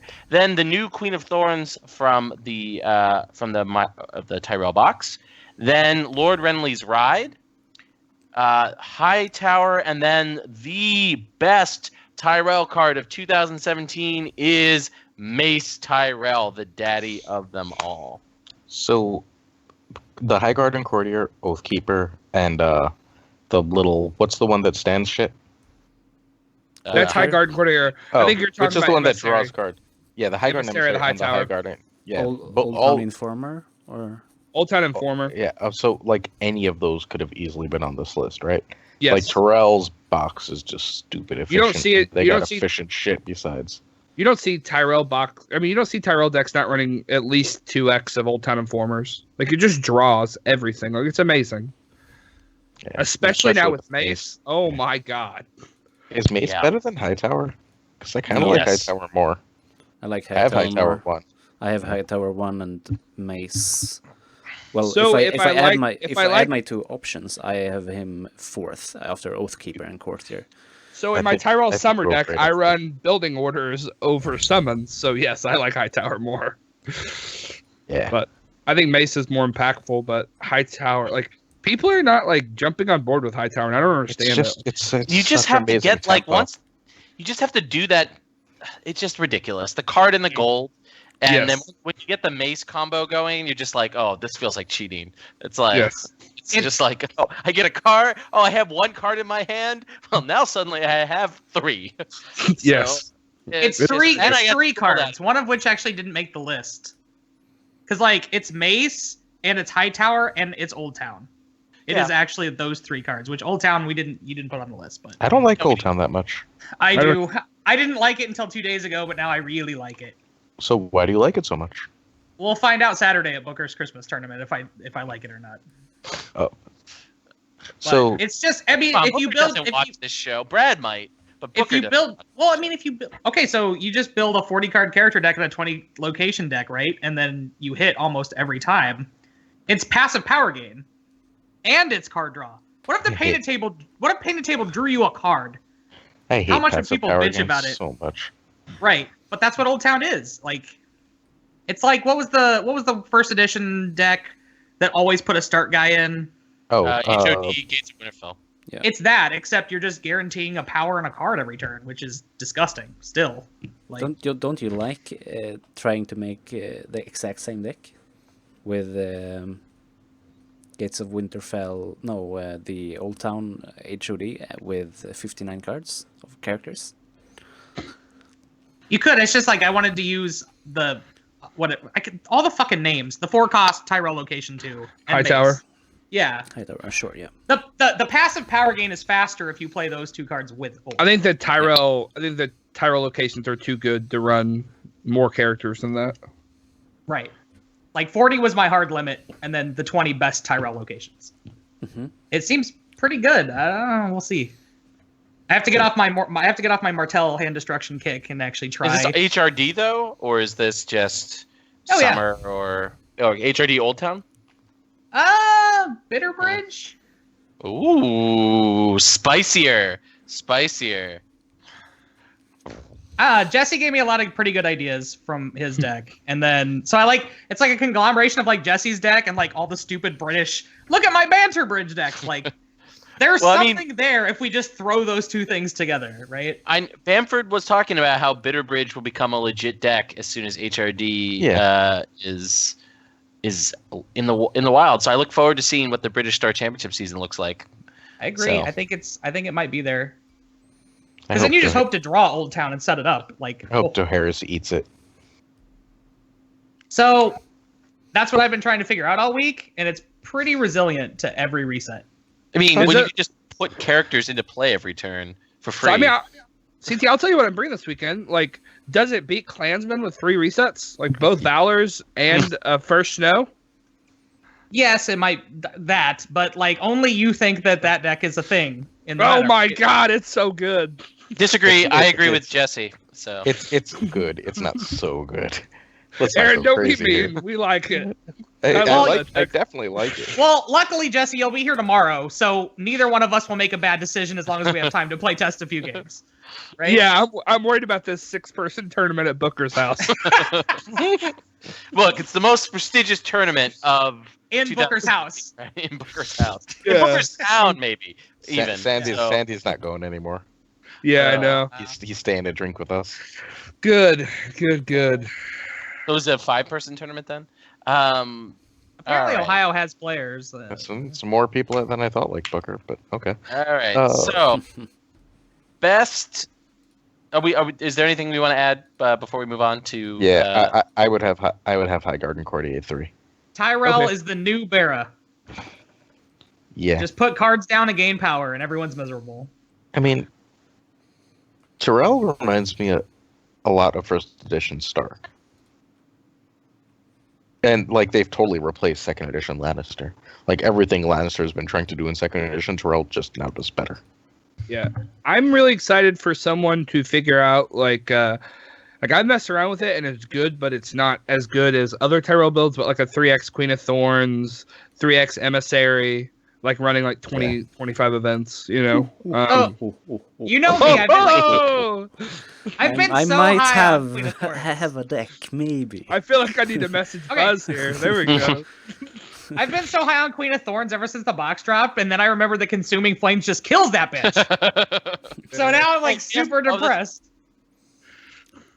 She's still really I had good. a game which ran, Still- I think, 10 plots, and I played Even-Handed Justice 10 times. It's amazing. Because of Isle of What? Ravens. Buzz, you should fly out to my birthday tournament in 2 weeks, where You should Darkwings fly me Darkbirds out. is legal. Yeah. all But right. I think there's definitely something there with Queen of Thorns and the Emissaries. It's so fun to Yes. play. Yeah. So, sell me on Oathkeeper as a Tyrell card, not as a banner card. Andy's not here. I can't do that. I can't do it as a non-banner card, yeah. Yeah, it's a Well, banner card. I mean, Tyrell is one of the best Brotherhood without banners Yes. factions. Yeah, I mean, you would run in a Brotherhood deck. And it is an excellent banner card. So It can go pull Dala. Did we Yeah. skip over the Dala discussion? Because Dala's really fucking good. we People totally really did. underrate her. And, She's very Yeah, good. we actually people are didn't talk dumb. about Dala at all, yeah. like, are people really underrating her, or are they? Because I think people see that she's nuts, but they are underrating Brotherhood without banners and wildlings. I don't run her in my Brotherhood deck. I guess I do now. Before I just ran her out of the Targ deck with wildlings, but now I run Targ Brotherhood with her with Breaker of Chains. Mm-hmm. one of the things that I found weird about second edition is people and we'll get to this with the Lannister cards because many of us underrate this card that Buzz doesn't, but people underrate cards that say draw cards. Like Dala is just really good, and people should be constantly saying, I want to try to make Dala work because she draws cards, particularly draws cards for playing characters, which is the two things you want to do in this game, right? In second edition, is play characters and draw cards. We saw that at Gen Not even Con playing, and at not Worlds, even playing right? characters, just getting characters into play. You don't even have to Yeah. technically play them. But Yeah. Like Ryan Leonard placed high at Gen Con and at Worlds running Dala, like 3x Dala, right? No. Yeah. But Ryan did make a splash, right? In our episode, your episode, Yeah. everyone's like, we didn't talk about Ryan's deck, right? Like Ryan hasn't published it, as far as I know, right? I don't know. I doubt it, but he would It's share it. also that like No, he'd drawing share it. cards, I'm not. guys, drawing cards A, didn't matter for most of the game's history, or barely mattered, and B, the presence of counting coppers just makes it less valuable as a whole. Maybe guess if Consuming especially now that Flames there's didn't just straight up kill that bitch, she would be more Exactly. appealing to put into a deck. Hey, she doesn't have to go into challenges. Consuming Flames, they have to be in a challenge. Okay, That's this is true. this is the best part with the Queen of Thorns and Even-Handed Justice. You play it on her and search the next one. Oh, So yeah. spicy. So spicy, Buzz. I love So Oh, you it. don't even have to shit. challenge. I love it. You can still threaten Plaza harass. That's true. You True. can pause. Not put Oh. attachment on her. Yeah, get whatchamacallit on her. Get that Oathkeeper on her. Yes. Yes. Even though she's never challenged. Well, she might be able to challenge with Oathkeeper, right? Because it's plus how much strength? She's still Five dead from it. strength? And then you get a Horn Hill out, and she's gonna start wrecking fools. I like Hornhill a lot. Yeah, I like it's it too. great. Well, I liked it when I realized that it read all participating characters. Yeah. That was like, oh wait, this card is good. Good enough to make Frey Hospitality a thing. No. No, nothing's good enough to make play Hospitality a thing. All right. In the I feel meantime, like playtesters start. nerfed that card. Well, all right. actually, Let's start. All right. So, why does it keep doing that? Let me scroll. I gotta scroll. Because you're drunk. All right. So, the fifth best Stark card of 2017 is Dreadfort Maester, followed by the new Bran Stark, followed by Marriage Pact, which I'm sure will upset Buzz, followed by the House of Black and White, and the best Stark card of 2017 is Daisy Mormont. Disagree. I don't think Daisy's good. I did vote Daisy for number one, actually. I not did Marriage as well. Pact. Yeah. I mean, she goes I in think- every Stark deck. I think House of Black and Yeah. White is just insanely good. Yeah, me too. Sure. I need like what I think. But was I my haven't number two. played with it, so I really have It's no. it's also bannerable. Yeah, Yeah. I had So- Marriage Tell Pact. Wolf people. I had Marriage Pact at number one, thanks to past service, even though it's not good now. I had Marriage Pact at 5.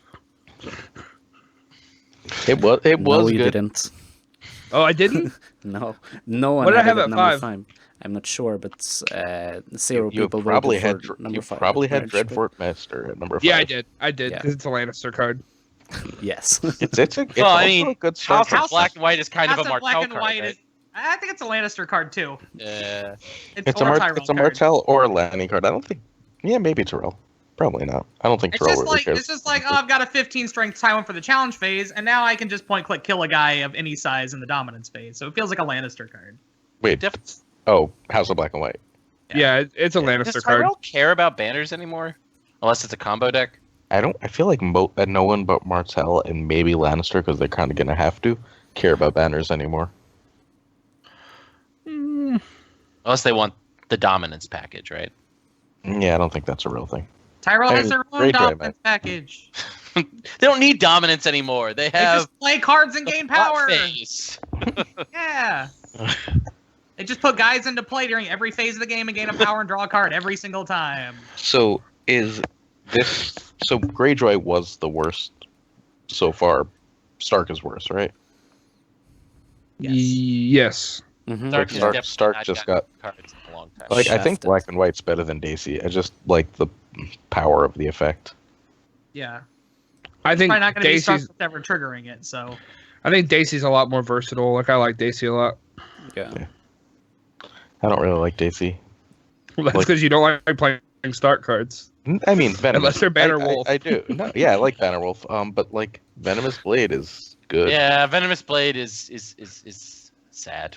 Here's the thing about Daisy Moore, Matt. If you only have 3 start characters in play, consuming flames just straight up kills that. I think we're seeing a banner. Do the Game of Thrones designers hate mid-range strength women? This is. I mean, Triss Botley is not a woman. He's House Botley. Yeah. well, Triss is never in a challenge, right? Triss just sits on board constantly. In challenges, just not against Targ. True. Yeah, How Stark silly, sucks. how silly is that? That's a thing, though. Like you just can't use characters in challenges against Targ.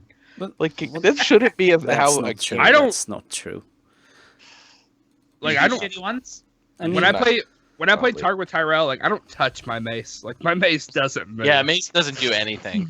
Like, Yeah, Tyrell in doesn't game. care. They just put the He- characters down. They don't have to win challenges. He defends challenges against Martel sometimes. Yes. That's the main thing. Like, but never attacks. Never attack. You know, Gaston is in play, right? Like you can see it on the There's one board. thing that they do. I'm just like, I don't want to get sloppy. It's just like, all right, Mace Tyrell never attacks against Martel. You Wait, never Star cards. Sorry. When did Harrenhal come out? last year. Second. Okay, cool. Yeah. Cool. Just making sure. Yeah, like Ward and Harrenhal aren't there because they're What if- not. Yeah. What if there's a direwolf in play, Roy? Do you attack with your mace? Do you risk it? Never. God, you can Never. make a power That's challenge, the Roy. best dog. Yes, kill- that's the correct answer. That's the best Doge kill spell in the game. All right. What do you Oh, think, Mir? God. Oh, Make power challenge. End conversation. No. You never know. They might change the challenge type. I don't know. On Things defense? shit happens. Ow! I'd love to see the card. Let, Show me let's what does this. let's All move right, on. We're doing Stark. None of us are interested in Stark except for the fact that they've gotten pure shit for. Let's move on to another pure shit house. That brings us to, oh my god, Lannister, which, all right, spoilers, was the hardest faction for Aaron and I to come up with cards for last night when we were doing the initial draft of this. So, the 5th best card in 2017 for House Lannister is Fever Dreams. Buzz, you want to get mad? By Lion's Tooth. Followed by, tied, excuse me, with Maester of the Rock. Followed by Jesse Carpenter's favorite card, Ashmark. And then the winner, the best Lannister card of the last year, is Jenna Lannister Frey. Frey. So yeah, I've been Even though I love Ashmark, I definitely didn't vote it that high. Like, I voted it at like 4. I had it 4 also. I think I put You should've- Lion's Tooth number neither 2. of you did. You We're should all- have No, I just did. put, you should have Well, put I the other filled it out, Lannister but- sword on there. I just did because in it's one of the strength. drafts. Yeah, I filled it out 4 times. Okay, This is so scientific. they're Wait, pull the curtains close. Pull the curtains close.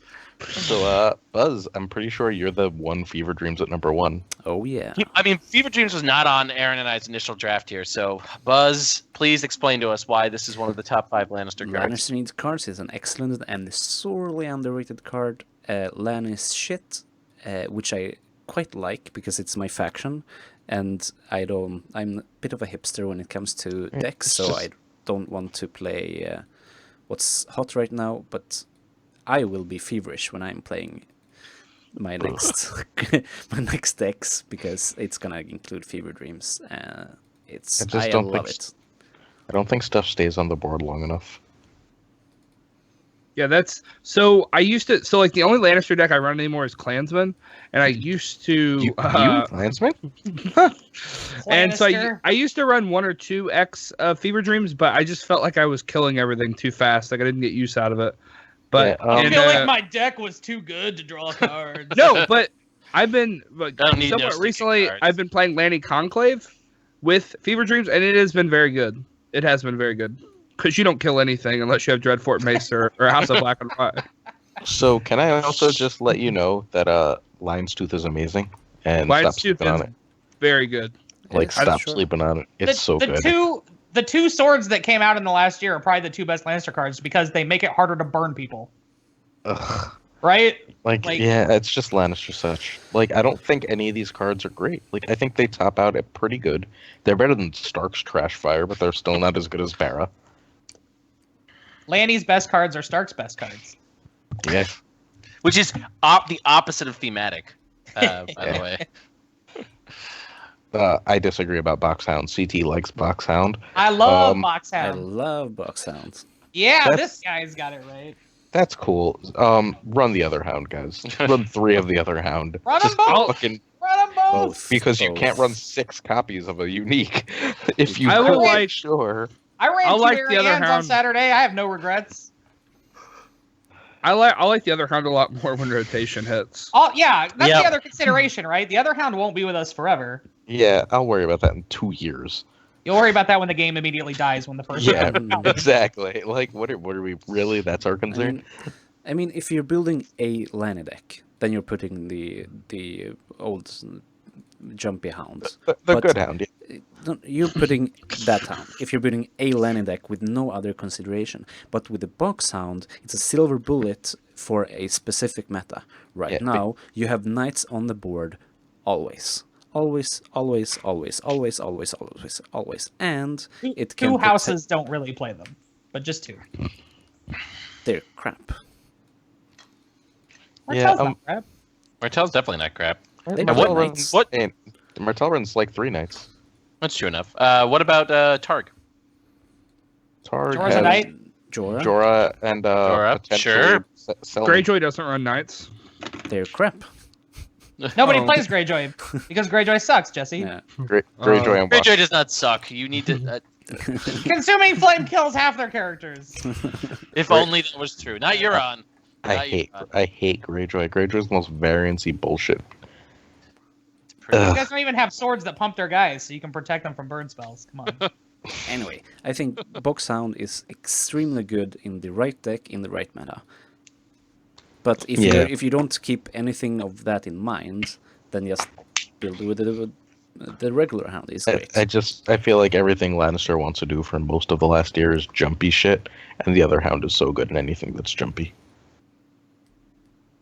Since Lannister sucks anyway, they should just embrace the jank and play decks with Knighted, so they can just Knighted their best character, your opponent's best characters, and then kill them with the Yes. Hound. And then Iron Bank to jump and back Yeah. combo. I hear it will have its due. Yes. Yes. That's the rumor. So the Hound is more in the box is more likely to die to consuming flames, which makes him worse than first cycle. You got me. I lose this fucking argument. You got me. I can put a sword on the Hound. I can put Lion's Tooth on there. We get it. Lannister has not had a good cycle since cycle 1. Yeah. Yeah, Yeah. It all went downhill. I mean, after- like, and the box was solid. Like, I really like the Lannister box. Yeah, we got Vic. And Great Wick, right? yeah, and, we got House Lannister. and, That was his uh, favorite. And whatchamacallit? And And Reigns. his Reigns. Viprise, no? Is his Viprise Yeah, the we- Lanny box? No, his Oh, no. Viprise is the It's Stark Stark box. Oh, okay. We did get the 7 cost Reigns, Tyrion, that's though. Lannister agenda. That's fair. All right. Okay. All right. Night's Watch. Night's Sure. Watch time. All right, so Night's Watch. All right, This so is the last house. This is the last house. Yes. yes, so the 5th best card was Castle Black Mason. The followed by Recruiter of the What? Is it Recruiter to the Watch or of the Watch? Of the watch. Of the Watch. Abandoned Stronghold. Then Jon Snow from the box, from the Night's Watch box, and the best Night's Watch card of the last year of 2017 is the Mutiny at Caster's Creep. Keep. Oh my god. Crasher's a creep. I like it. Caster's a creep. He is a You creep. nailed it. He is a creep. You nailed it. All right. Nailed it. All right. So Clapping again. I don't think Abandoned Stronghold is as good without Castle Black Mason. I don't think Castle Black Mason that's is why good it's on without here. Abandoned Aaron and I fought Stronghold. about this last night. I feel like those two cards are fucking married. I feel like I've read a lot of Abandoned Stronghold on that list, and I wouldn't put it on any of them. It's the card that makes the builder's deck work. I don't think it works without Castle Black Mason either. Like, if you can't go search your shit, just play more consistent Night's Watch. It's that I really am insert that surprised adds the Recruiter consistency. is that low. It's the meta, right? Sure. Like it's Targ and Martell. They're just bad for that I mean, Recruiter. the thing is, Builders was one of the forces in the meta for 6 months of this year, right? From the Was it? middle period of regionals up to Stolic. Llama was what? Was Llama at the final Third. table or No, he's Is it third. four, I think. Top four? He got third. So, you know, Third or I fourth. think Him or Schoenthal got third or fourth. I think you can't just underrate Builders. I think it was one of the stories of 2017. So And it's Roy's favorite deck ever in the It is history true. of Thrones. it is true. It is my favorite deck ever. So although there's another deck that is slowly working its way up in my heart as well. So There's another. there is another. Yeah, but she died. Ooh, too real. Harsh. Harsh. I bet she was 3 strength. Probably. And we know what happens. She got consumed by flames. So I think Mutiny's overrated. Oh, I don't. I think it's I don't wildly think it is. underrated. Yeah. I don't think people played enough. Duty is a fucking good card. Like I mean, Oh my god. I think the problem is that like That is one of my favorite cards to bring out of my hand. Oh It's- my! it's- I it's- love it. it's one of my favorite cards in the Jeez. game, but I think in terms of sheer quality, I don't think you can afford to run the mini curve shit anymore unless targets are restricted list. I don't think you can afford to run the mini curve shit anymore. what if you that steal makes your me so opponent's good. setup? I mean, I like how it wasn't Maybe. Thrones. I like how you didn't say Thrones gets a restricted list. It's just Targ gets a restricted list. I mean, Targ and Annals, right? Like just ban Annals and Flea Bottom, and But- then the game is fine. But all they are burning is their own guys because they're stolen. Yeah. I actually think You're Night's not Watch. stealing high enough cost think- guys usually. I think 'Cause if Night's you're Watch highest Wolf- cost guy. I think Night's Watch Wolf beats Targ. Yeah, I think so too. Back when I was playing Night's Watch Wolf, Targ was one of my easiest matchups, but Mhm. I don't know about now. It If can you're definitely like- get the jump on Targ, but I mean the additional burn, particularly burn that's not tied to dragons, can be a problem. As long as you draw, like, I think maybe you have to draw your hand judgments down that deck, but I still think it's fine. Like, Maester Aemon is bad news for Targ. Like, Big Aemon is bad news for Targ. They usually can't get off 3 challenges, especially if you're stealing their shit. But he's crownable also. Shut your mouth. Crown is. That's the dumbest interaction in this game. I Like, just hate the Crown of Gold so much. it's a very high variance I card. mean, I it's hate just- it, but I played it at Stolic and I loved it. Everyone plays it. If you're playing Targ, you should Well, run it. I mean, yeah. Apparently, not if you win Red Saturday. You don't. Mhm. Huh? well, both of the top table decks were running it. Yeah. John should have though. John's just an idiot. Like that deck should have absolutely run Shouldn't Crown of have. Gold. Was it even Yes. running Drac? So, no, but No. who cares? You don't need to run Drac to run Crown of Gold. Crown of Gold is just like, look, you set up a Tyrion. Fuck that guy. Like it's a shrug, point, click, But no done. one's setting up Tyrions. Like I'm really looking. Never mind. Like I'm setting what- up the good Tyrion. Guess Just what? kidding, I can't. Gold Oh. or Consuming Flames. You need both. You need both, motherfucker, to kill that Tyrion. I can't set him up anymore because of HRD. I can only do 4 gold setups now. Yeah. Sorry, I just set up hair and all every time. I don't care. If you can, yeah. And then what Nothing call burns. it ruins your whole game. Nothing burns. Nothing burns is the anti-Jesse card. Oh god, I hate that card so All right, much. so everyone going to Booker's tournament this weekend. Nothing burns. All right. Ah. So, It hurts me too if I'm playing HRD Tyrell. so I think one of the more interesting things, and we'll get to this, of course, about the faction ratings, which we're slowly making our way to. But I think Night's Watch got some really fucking good cards this year, but actually ended the year in a much worse position than it began it, right? Because the story of the early 2017 was like, oh my god, Haunted Forest Wall, the game is dying, and now it's like, oh, Night's Watch, that's cute. Like, you're playing Night's I feel Watch. like Gates of the Moon was a troll Night's Watch card because everybody complained about like the Night's Watch economy card for so long, and then they just made a neutral card that makes it easier to trigger your Night's Watch economy cards. Like, Gates of the Moon seemed like a trolling Night's Watch card, not a neutral card. Guys, again, Gates of the Moon is amazing in like 6 houses. You should watch last night's holiday review stream. I tried, right, but I should fell asleep not. like 3 times. Ouch. That's the whole point. Understand you. We put Buzz to sleep. Yeah. Buzz you made it never through sleeps. almost the whole thing. I was very impressed with his dedication. Jess kept waking me up, and I was just like, nah. I enjoyed it. It was a good, fun experience for me, and that's all that matters. Yeah, I was busy last night, but I can't wait to listen to it. All right, We so reviewed 2 chapter packs for no reason except that Roy wanted to. yes, That's because fine. Roy had a really crappy holiday and wanted to do something fun. Well, So- Aaron asked me to come on like right Yeah. before it, but I had something to do. I'm sorry.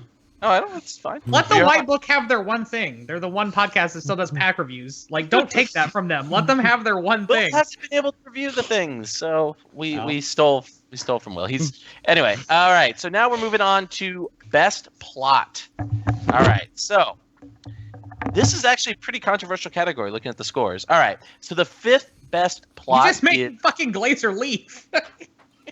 He doesn't want to have this conversation. about best plot. That's fine.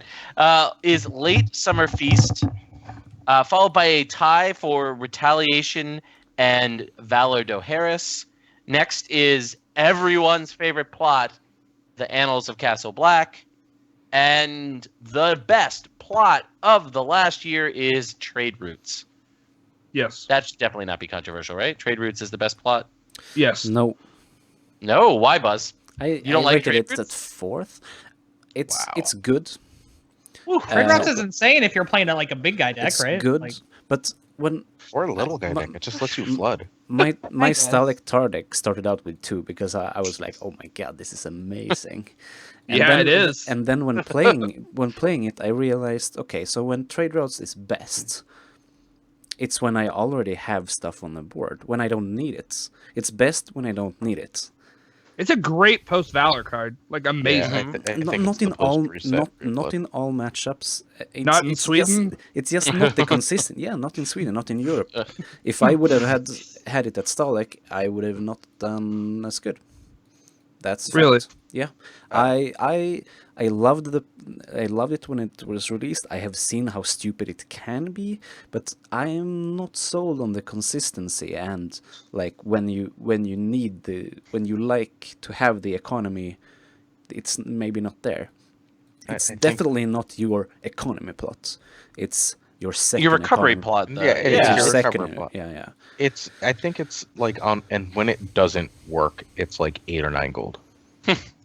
So And But that- it counts No, your no, fucking no. locations, right? So I love it because I mean it's so good in a lot of decks I've played recently, but I also am biased because I think it's a very good Greyjoy card because Greyjoy, if it goes past 3 plots, like gets fucked by economy so hard because their economy is garbage. Like it's just garbage. Like and Trade Routes is so good in Greyjoy. Builders, I did not have a game where I got under 25 gold with it. Like it was stupid. This past weekend, I didn't get a game where I got under 15 gold with it. Yeah, It's- the Tyrell deck. Yeah. Tyrell deck, you're consistently, even like after a political disaster, I was still able to get like 10 gold. Yeah. Like it just the in fact that this it counts. meta, on the second turn, I don't think you ever get less than 10 gold with Trade Routes. Like, Yeah, second and I That's turn. think not it- true. I mean, I think this could easily be a North America versus Europe Yeah, meta it has to differentiation. be because I just don't recognize that's Really? Maybe, No, maybe not there's at more all. location hate in Sweden. Like I'm just maybe I don't- because when playing it, it's like okay, sometimes I get 4 gold and I'm fucked. Wow. oh wow, I've I've never gotten never four. had Like, that. You're, Yeah. So that means you got 2 You've gold only. Yeah. Yeah. from the. You Yeah. each had one location in play. Yeah, that was absolutely. it. That Is it your happens. opening It plot? Like, what are happens. you doing? Yeah, I don't get it. No, it happens. It happens. Some The only don't. time it's ever low is like playing against Lannister. Sometimes I get like Exactly. 5 gold from that. Oh, plus okay. the Well, 7 people gold don't plot. people don't 8 play when you're Lannister in playing America Jesse's anymore. Tyrell Summer. No, but like there are it's more. still- There are more decks than Lannister that plays like 9 limited location and not much else. And variance. I mean, if I don't draw into the locations, it's worse. If my opponent doesn't draw into a location, it's worse.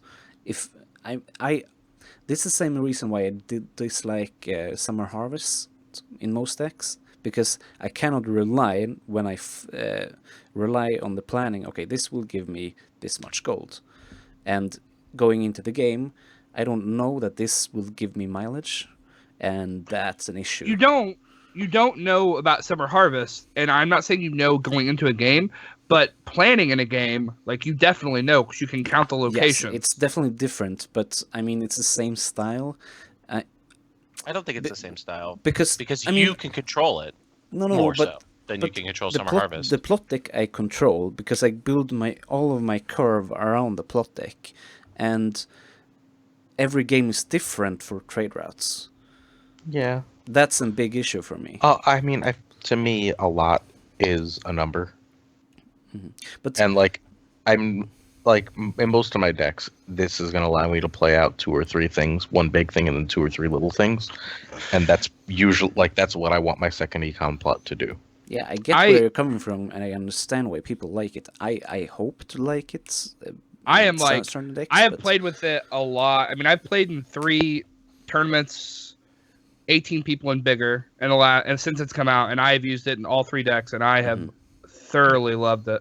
Yeah, Yeah, Right, I Jet- make it fit in every deck. I get that, Jesse, but at our last tournament, what was the one plot I kept saying every game I wish I had on my plot deck? Trade routes. Trade routes. yeah. This is why, though, that I put Late Summer Feast at number 1, and I think it should be on the meta shakeup list. That's interesting. I don't think it should. I mean, did it really shake up the meta? I mean, it's It just every traded out deck, for trading, right? In certain decks, right? It made the DC Night's Watch deck super good. yeah, like- it Because made you had both trading and that, right? it The ability made to run certain both. decks really, really, really strong, Yeah, and it I'm was still everywhere. like, I'm still consistently happy when my opponent plays Late Summer Okay, Feast sure. early game. Yeah, Late I game, trust you, but- late game, it's less impactful traditionally. Oh no, but, I think it's more impactful later game because you need cards. Cards are much more scarce later in the game, right? That's I think the drawback of Late Summer Feast, at least to me. Like when you have to recycle plots and you see your opponent. Outside of Reigns, I really hate Late Summer Feast. Like, I hate it. I Okay, don't like it at all.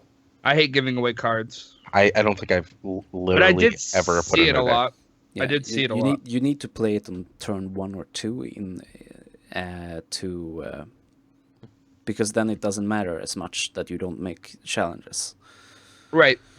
And giving one card away on the first turn when people are often at reserve is much, much better than giving away a card when people only have 3 or 4 cards in their hand. For sure. Correct. Right.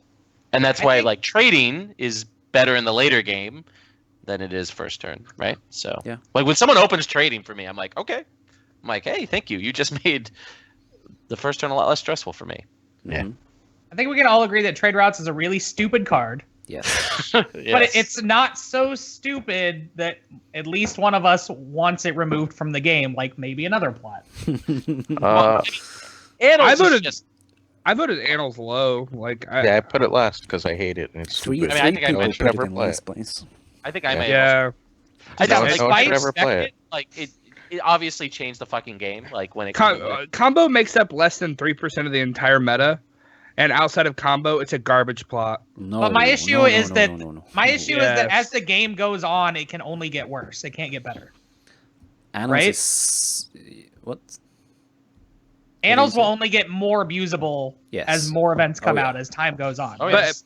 okay, so Buzz, you like Annals, but you literally just said you don't like Summer Harvest and Trade Routes because going into the game you don't know how effective it can be. But Annals is the exact same thing. no. You don't know how effective it can be because you don't know what your opponents have in there. Like at that You're point, not you paying will the go into that turn. opponent's shit. No. But I'm saying they are. What? I mean, Annals is all virtually unplayable as good as long as Targa's good in the meta. If they can just redract you on that turn, it's rough, man. The decks that play it, which is Mortel Stag and Lan and Night's Watch discard stuff, they don't care at all about Targaryen. I guess you'll have to show me. There's Janice's deck. I would think agree. It's, I would think agree. it's on deck list. It's Yeah, Janice's Yeah. deck is stupid, and it's really good in Janice's It's a good deck. example of how you can use annals outside of combo, and I mean, I think it's stupid there as well. I I mean, think it's Night's the, Watch doesn't give a shit about Targ if they're replaying their events. yeah, I don't think so either, especially. But I don't know. I hate annals. It should be banned.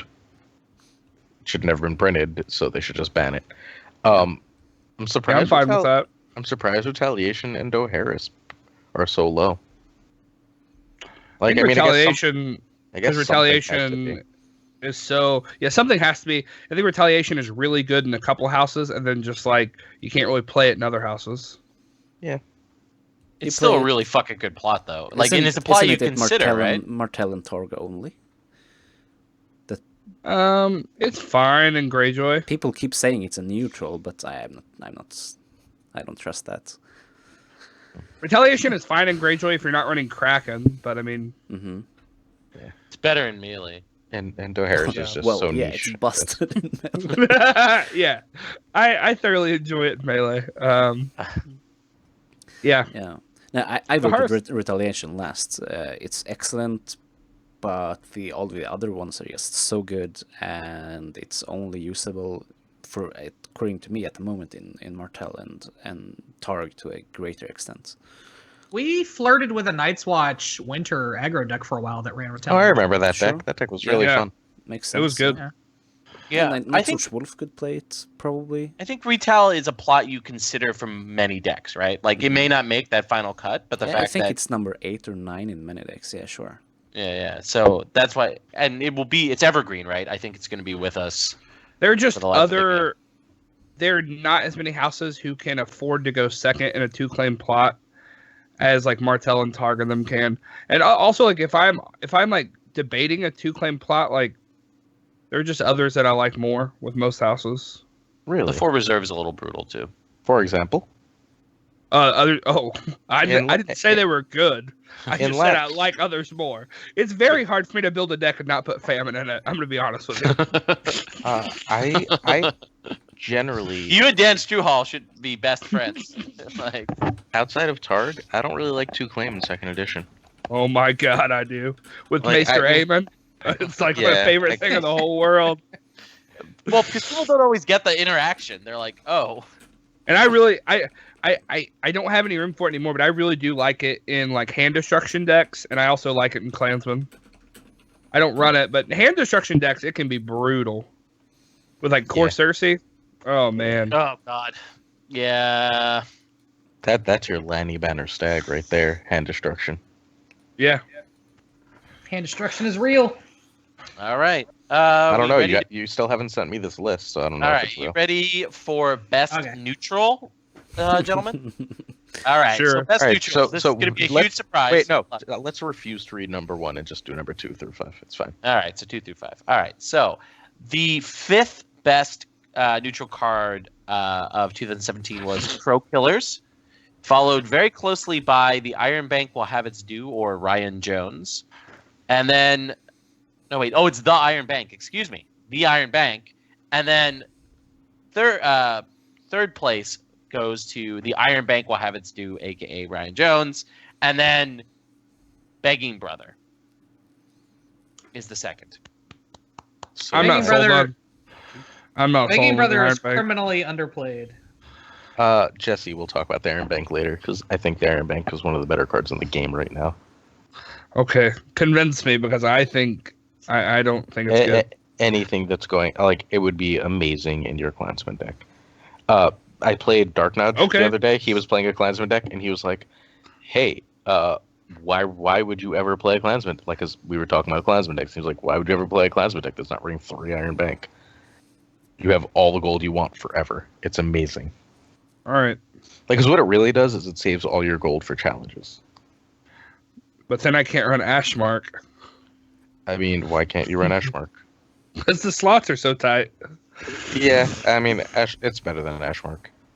Okay. Aaron's very bearish on Ashmark at the moment, so No, bearish on Iron Bank. I don't. Oh, bearish. no, yes. bullish on, Yes, on yeah, Iron yeah. Bank, Uh-huh. bearish on Ashmark. Do you guys all share the same opinion on Iron Bank? Do you guys all think it's good? No. I haven't I played don't with love it. I haven't played with it, but I know Aaron and Johnny Wright have played, and Scott. Yeah, yeah. We played a ton with it, and so I trust their opinion about it. 'cause I do I've as well. seen in this Martell shit. I mean, Buzz, you don't like it? I like it in certain decks. Maybe. We will have to play and see. But I do not trust Aaron for a second when he says it should be in the running for best neutral. okay. Okay. We had a good year for neutrals, right? I mean, Yeah. Yeah, like Jakob. I mean- Jakob's not on this list. Aren't 3 of these from one chapter pack? So we had a good chapter pack for neutrals. Yeah, Big 3 of Brother, these are. Iron Bank, and did we? Yeah. That's 2. Begging. The top 3, dude. Are they all in Flea one Bottom, pack? right? You made me delete Flea Bottom from my brain there. Okay, yeah. Yeah. Yeah, by the way, Flea Bottom is the highest rated, obviously. Yeah, that's fine. Begging Brother still needs to see more play, and I'm so happy Yes. it doesn't because it fucks up everything I do in all my decks. So It's a card I we're going to think- see in the national season, I think. if I don't think so. I do. If Martell is good at all, and they will be, Begging Brother will be there because it shuts down a lot of what they do. That's fine. Just consuming flames that bitch. I mean, why would you It's not going to challenge? be at challenges. I know that. I was. But Yeah. would you It's not even. It's not even a Plaza. bitch. I don't think Plaza. it's like a homeless dude, so it's fine. Plaza. Martell's really bad. I mean, Begging Brother's really bad for Martell and Night's Watch, so I think it'll see Yeah. play. Merry Christmas, Glazer. Wait. Oh, did you just send it to me? Awesome. Thank you. All right. Yeah, I mean, Faceless Man isn't on this. We're trying to think of other really good neutral cards. Was Last of the Giants this year? Was Last of the Giants in the Yep. Night's Watch box? Yep. That's a Night's Yeah, Watch it was. box. Gates of the Giants Moon. is- Gates of the Moon. Um, But we didn't include Limited Economy, otherwise Gates of the Moon would have probably cut Crow Killers. Crow Killers is a really fucking good card, guys. It is. Crow It is. Killers is really Yeah. good. I mean, I it love beat, Crow it Killers. beat out all the other Wildling shit, Dalla and Rattleshirt and stuff. Because there's like Barrack. a couple Barra and Tyrell Brotherhood decks that can flop Crow Killers and like just Yeah. wreck shit. Like it's bad. I like Crow Killers a lot. It's a surprisingly fantastic card. Yes. It's killer, but I'm. It's and it's a It doesn't really wild- kill it's a, crows that much, actually. it's a Wildling that doesn't need definitely own Wildlings. Tyrell though. You don't have Yes. to you don't have to dedicate Wildling deck space to it. You can just throw it in there, and it's perfectly good. Yeah, it's Yeah, definitely. as long as you like run the right reserve, you're fine. Yeah, and you can chuck it for reserve and then jump it in with Flea Bottom. It's pretty nice. Yep. I hear things that don't kneel for intrigue and military challenges are good. Well, yeah, things that don't kneel are always good in Thrones. That's one of the basic rules. Since those characters usually cost 6 and 7, and they Yeah, don't. not 3. Not 3. PyCon. All right, anyone want to talk about All right, this one is actually- Ryan, or are we good with Ryan? I mean, we talked. I mean, we did a whole Yeah. loving tribute to Ryan Jones on this show, and I think there's been loving tributes to that card. Yep. Everywhere. So it's a So, good card. I'm You should gonna always- mock, I'm gonna mock you guys when we get to one of the next section. All right. So Well, 2 sections, I guess. that brings us to which house got the most love. All right, this one's harder to read because there's 8 factions. Darn. So just do the top 4. the top 4. Hold on, let's take a second. Okay, so All right. top 4 would be Night's Watch. Uh-huh. Would be 4th. Martell would be 3rd. Tyrell will be the 2nd, and Targ will be 1st. So the faction that received the most love in 2017 was Targaryen, which By almost double number. I mean, It's definitely Targ, the other 3, everyone else. Well, it's Targ, the other 2, then Night's Watch. There's a fall between Martell, Tyrell, and Night's Watch, too. yeah, Night's Watch got a lot of good cards, but as we discussed, they just aren't really getting played as much. Yeah. yeah, because other cards pushed Night's Watch a little bit, particularly Night's Watch traditional strategies out of the meta a little bit. So So, let's move. Does anyone want to say anything about these? Because I want to mock you all for least. all right, so least is Lannister as the most least. Great English. Wait, Then No, they're Stark. They're not Least the least. most. They're not the And most then- least. Stark is the middle least, and the most least is Baratheon. Yeah. Yeah. Baratheons definitely got more love than Lanny and Stark. Like without any question. Yeah, we did I establish don't- they got good cards. I don't know why you guys voted it so low. But I think it Because was they can get all the love and tenderness Yes. in the world. That's not if the you question. if you don't get economy, you don't get love. That's it. Yeah, but the neutral No, economy that's was it. printed. The neutral economy was printed. Does not matter. Like we have someone not seen any who- proof of that. hasn't found themselves. They printed. can find You- all of the love in the world that they want, but they aren't going to get true love until you understand yourself. And Barra does not understand itself Sure. as a faction. They So- got better stuff than Lannister and Stark by far. Does not matter. Yeah. They can't use it. But they see way fucking. How many Baratheon players were there at Stalik, Buzz? oh, They I got as think much maybe? economy love as Stark did. No. Yeah, Great Stark's Hall is economy. just better in Stark than it is in Barra. Yes. Straight up better. Yeah. I feel Yeah. like Stark's economy could be good later, whereas Barra's economy will just always be shit. See, I don't think Stark's economy can ever be good. I don't think people stop I mean, playing you have some those- slots ever. You had those decent 4-2 Yeah. and better Stark decks, right? That were running all unique characters. So the Great Halls were always, paying for themselves on the turn that they were played. Yeah. I mean, Right. I think Mountains of the Moon is really, really big for both of them. And Barra I just runs more neutral shit now. I mean, that's true. Or We could Banner. the Store Championship. There could be a Barra deck that runs away that we don't know about. Sort of like how this time last in the transition between 2016 2017, like Night's Watch was starting to percolate as this OP faction, and then sort of ran over the rest of the winter. Maybe that's Barra. That's the Barra story of 2017 into 2018. But We'll see what happens with Thrones War when people have to build Barra decks that don't suck, Mm. right? and Kevin is not. He's not a this king. year. So And well, if and you everyone get knows he's the Barra, best Barra player in the world. if you so- get Barra, it's time to spend some fucking money on Kevin. Oh Yeah. yeah. Who? No, seriously, Shot- who? Shots fired. Shots fired by Buzz. All right. Kevin It'd Shannon. be I'm super pretty awkward sure. when Buzz Shannon. is on the same team as Kevin Shannon at Thrones. I'm pretty War. sure he's won Thrones War like back-to-back years. Yeah. Yeah, he's won the single, the The joust. tournament. joust. Yeah. Cool. He's very good, sell. but doesn't. He's very, very good, but doesn't travel much. And had a bad Stalik. Like he just Right. threw the Was short he end- at threw the Stalik? short thing. Yeah. Yeah. But I must Yes, have po- talked to him. You sure he probably did. I mean, he was definitely there, right, Chris? Yeah, he was there. He did not do swell, so I don't believe he was. He Like, needs to did update his He Facebook he picture. dropped, I think, so he wasn't around like the day of that much. But Mhm. he's also I- just generally quiet by nature. So like, unless you engage him, he's probably not going to respond or be noticeable. He's very nice, though.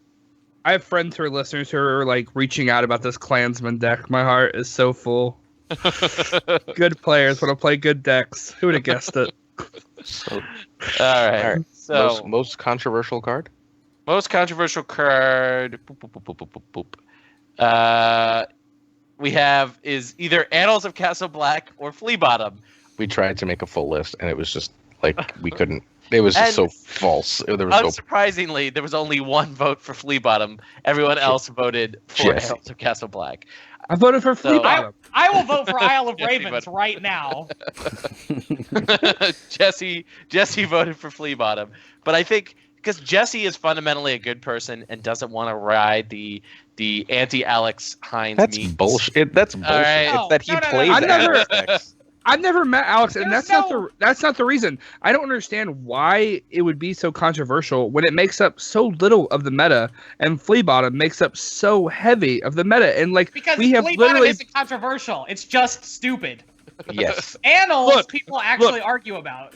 when And I also someone opens Flea Bottom, Drac, or like when they open like fucking 2 dragons and a Flea Bottom and a Slaver's Bay, and then they pitch to get fucking Kotho out 2 Second Suns, I'm controversial. I'm pissed. I don't understand It's what not this happened. controversial. Everyone's pissed All if right, they're but not the here's ones. no. doing it. I have a very specific reason for this. I think combo is a people say it's not a high skill deck, but it Yes, is it- a high skill deck. Yep. Like it's not a play style. It's not a not saying the best players in the world play combo, but it's definitely something you need practice with. It's The something shitters like us. you It's just just- need but practice. that's It's not not a the play point. style that just hold on a second. It's not unforgiving. unforgiving, and it's not a play style that's accessible to every single player in the world, right? But like Flea Bottom is accessible to any player in the world. Any Thrones player knows you stick Flea Bottom in your deck and you pull shit out of your discard pile, which they may not like that. They may think it's OP, but it's not going to cause them to start salivating at the mouth like Annals will. Because you lose to an Annals deck and then lose to another Annals deck. You're like, oh, fuck this shit. Fuck this combo. Like, fuck these asshole, Wars to Come people that brought this, and fuck all those like Pacific Northwest people that did this, and like that was the world's response, right? And because it's because it's not an accessible playstyle, it's not a straightforward playstyle. It's something that you really have to view Game of Thrones as a game in a really technical sense to sort of siege combo and play it. It's going to always be more controversial than other cards, and that's the same thing with uninteractive decks. And things like that. That's why they are always going to be more controversial than just straightforwardly good cards that anyone can play. So anyway, that's my point Well of view. said. Well So said. I think that it's just boring to play against, and I think that there's like being bored when you're playing a game that's supposed to be for fun. Like everyone doesn't have unlimited free time. And boring the fuck out of everyone during it seems like a shit idea. So Well, I said this earlier jokingly, but like while Flea Bottom is stupid, it creates interaction. yeah, Annals not so much. like you right? said, like that's why I don't like stall decks. Like you're sitting there and watching the person draw for like an hour, and you're like, all right, this sure is fun, but I'm gonna do something else with my time because I do agree with you that, and like we've said on our podcast over and over and over and over and over, if you have an issue with combo, it's because it's uninteractive. And I do understand that wholeheartedly. Like it is frustrating to play against because you're literally sitting for 15 minutes while I just draw my deck and do what I need to do. I do understand how it's frustrating. I wholeheartedly do. So I do understand, Aaron. It is frustrating. Yeah, It's not but it is just as frustrating for me to play against a wall deck as it is to do that. Like See, honestly. I also hate I just don't like any decks that do that kind of thing. Yeah, I don't either. I mean, to be fair though, I also Like, find I sitting don't across think- the person who plays Tywin, Tyrion, Cersei, and then turns them Yeah, no. sideways and just wins. Like it's Yeah, like no, I can't block it. They'll put yeah, to the sword no. your good character. I Like, don't agree. I don't agree with I that don't at find all. it very active. Because there's things you can do about that. At least you're playing the game. Sometimes. Like Now you you can can. build things. Yeah, now you can't find. Early in the game was just a bad game. But you It can was, still it was a valid argument a year and a half ago. Sure. Yeah, I mean, so- maybe I still have PTSD from. Yes, from you early very games. much I do from Gregor. I do from Gregor wholeheartedly. Like Vic and Balon being the same cost is the reason I started running King Balon. Like he just fucked my world up.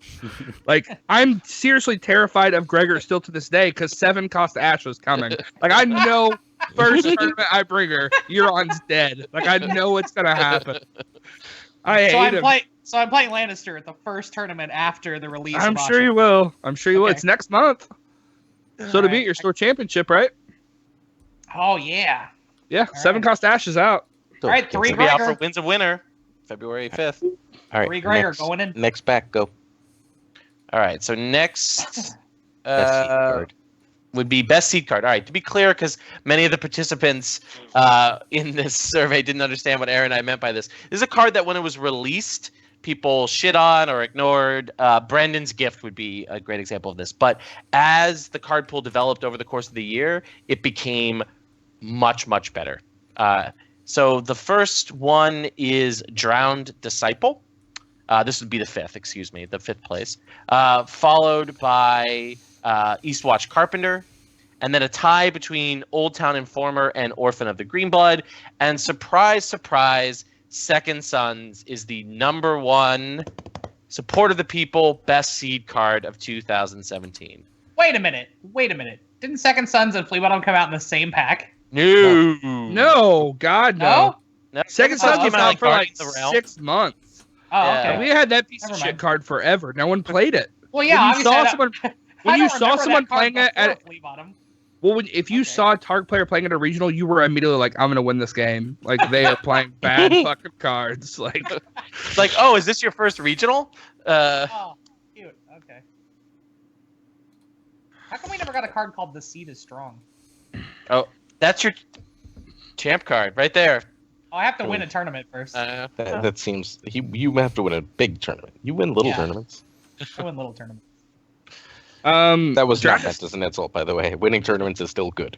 Thanks. Drown Yes. Disciple is still like all these cards are good. I think Old Town Informer should clearly be number 2, like a very in fact number 2, because it is very very good. And you see Tyrell decks running 3 of all time. But Drown Old Town Disciple's Informer not- was good as soon as it came out. Yeah, I didn't know it was Yeah. ever. I didn't know it was ever Yeah, I don't bad. think it- That's what I'm saying. Yeah. It got Did way people better. think it was bad? No, it just Think got what? way better. But Orphan? Way better. No. I don't know because Kind of it was I so mean, good when the It was so card good when didn't- Tyrell. The It was so card good when Tyrell Reigns came out, right? Yeah, the Old Time Informer has been the exact same power level all the time. Just the deck. It's spiked. The other parts of the deck weren't there. I mean, Second Sons was crap, and then was good because of other cards. Old Time Informer was great, but it wasn't played because Tyrell was crap. So it definitely should be last on the list, I think. Or the successful Tyrell strategies didn't really need Old Town Informer, right? Like Rush. Mhm. And Orphan wasn't great until Martel Stag, right? Yeah. I mean, people were like, why would you Yeah. want to Yeah, that's do fair. this shit? I mean- And then Alex and CT and y'all proved that it was That- good. Like, Like, we should all be sad and not have fun for a tournament or two. Yeah, that's what you guys proved. hey, but I mean, Yeah, 'cause, Alex like- has a card design. So, yeah. I think the informant came out and like just immediately won hard home with it. Yeah. All right. 'Cause So, we It were- was definitely good right out the gate. Yeah, it was. okay. But- Fair enough. John- And Next even category? and even I was like, this Tyrell deck is shit, and she just played it and fucking won. So Drown Disciple won't be there yet, but it will be there. But it I will. think It won't. it was there. I think it's very, very. It's a tier 2 deck for sure, And I think by regional season, it'll be tier 1. All right. old All right. games. Fallen from favor. This is actually a category I like a lot, which is good cards that fell out of the meta. All right. So the 5th place card that fell out of the meta was Rattleshirt. Okay, so I didn't play much early in the meta. Next he in was- the meta. Yeah, No. for a little bit. Really? A little bit. Okay. The Last of the Oh. Giants is next. And then we have very close between Grey Worm and Slaver's Bay Port. And then Marriage Pact is the number 1 card that fell, that was amazing. We all remember the DC deck, but has fallen out of the meta to almost never played in. I mean, you'd have to play Stark, which seems unlikely. Or play Night's Yeah. Watch. No, That's Stark. Stark. It's loyal. That's why. Yeah, it's I loyal. think- Main house Stark. Yeah, I know. But Roy, I think my honorable mention is better than all 5 of those. Except that, yeah, What's your honorable mention? Tywin. Tywin Raven? Tywin Lannister. Oh. He But did wasn't not come out released this year. Doesn't matter. I He has fallen the hardest of all the cards I think from his perch to where he is now. It's true, I think Last of the Giants has genuinely fallen really fucking hard. I'm surprised it's so low. It's still in Varus decks. 4 people Yeah, had it I number don't- 2. I don't think it should be in Varus decks anymore. Like, I feel like it's just really fucking hard to protect your hand to the extent that this works. I mean, we Running watched on the at sand. Red Saturday. Nate lost because he got the He has Yeah, last free since call. that's pulled. Yeah. pull. Yep. And that was it. Like you have the game was in his hands if that card survived. In his hand until. Yeah, if he the- Varuses that board away, he probably wins. But and then he and takes the tournament because he's got Targ next. I think not having Burning on the Sands in your deck really makes it harder to pull off. Mhm. Yeah. Yeah. Yeah. yeah, but particularly Burning and Vengeance, like the ability to have 6 cards in your deck or 5 cards. In your Vengeance deck. is probably just now going to start creeping back, though, right? Because of Water Gardens. It's true. I played. I've always loved Vengeance. It's one of my favorite Yeah. Martel cards. I mean, Dornish Spy helps too. Like it becomes a Martell card instead of being in any other houses at all ever. Yeah. And a combo card. Let's not forget. Yeah, that's stupid though. That's fair. I don't want to talk about Yeah, Jesse's stupid decks that get spoiled by Italians. All right, I know. Jesse's like, I'm gonna make such a splash with this deck. And then those then it won a store championship in Italy. And as But you not know, yours. if a deck wins the store championship in Italy, it breaks the meta. Oh So, yeah. I hate that fucking deck anyway. I All know. right. R.I.P. R.I.H. I'm glad it shit the bed at Windy City like so hard. I still made the cut. I still did fine with it. Like, Yeah, and who everyone else? teched against it. There was another Brienne in that field too, though. Remember? Jake Platt. Yeah, he didn't. Yeah. He hadn't played it. He didn't win a single game. Oh. That's not a deck you can just. He won a game. He Did won he? a game. I think he won 2. It doesn't Well- matter. You are responsible for all the Briennes at that tournament, so you That's have fine. to hold Platt's performance Okay. accountable. All right. So are we? Iron Price Award. All right. So this is the champ card of the year. I'm gonna do the top 4, Sure. which would be the Annals of Castle Black, Oh my god. followed by the Iron Bank will have its due, followed by the House with the Red Door, and then surprise, surprise, the champ card of the year is Greg goes Atkins. to Greg Atkinson with Flea Bottom. Please send Greg his no prize. Does he still play?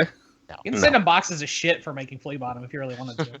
He has exactly Send one him fleas. opinion. From what I understand, Greg has exactly one opinion about Game of Thrones, the card game, which is, do you know what it is? No, I've never met him. Do not restrict Flea Bottom. So that is Oh. his only opinion about the game. So Has he let's ever do it. played with it? No, of course not. No. Oh. I guess I'd feel the same way about my champ card. Well, we know. Which- We know. We Alex definitely had feels the champ same. cards restricted in first edition. That's fair. Yeah. I'm not opposed to it. So I mean, or banned, just ban it. Don't print his other fucking champ card and then no problem. And since Alex Hines never fucking won anything, who cares about his? all right. So do we have anything we want to talk about this? Duel received 0 votes. Ooh. The only that and Winterfell archery range. The only I'm ones sorry, that received- Nash. I want to congratulate Ryan Jones for making a card that nobody bitched about being too good and nobody bitched about being too shitty.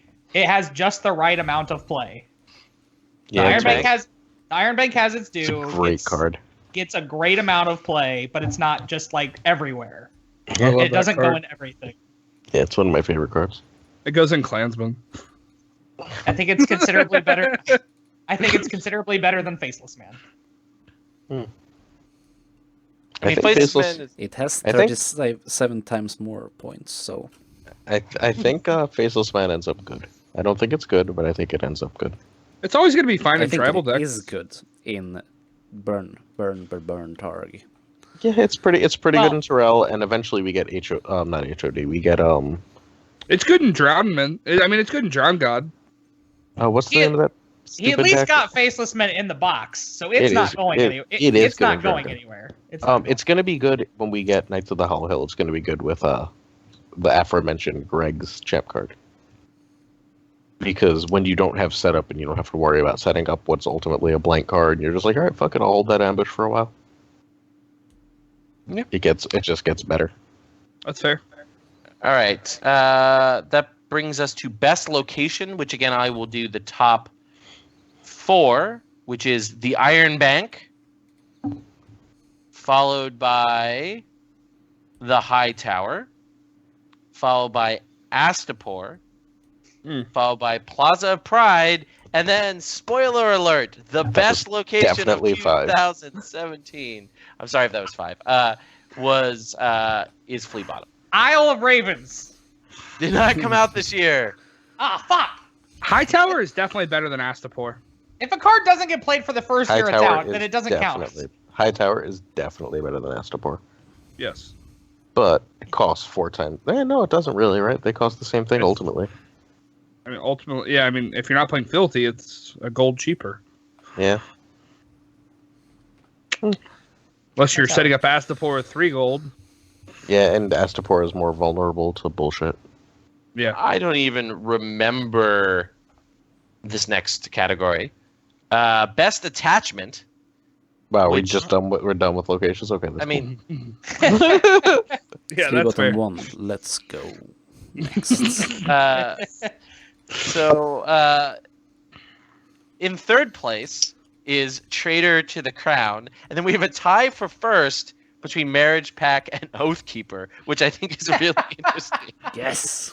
Go Oathkeeper. This game has a. First of all, Breaker Chain should have been there. This game has a lot of shitty attachments. And King's King's there, it just didn't win. I'm pretty sure I wrote it in King's Blood.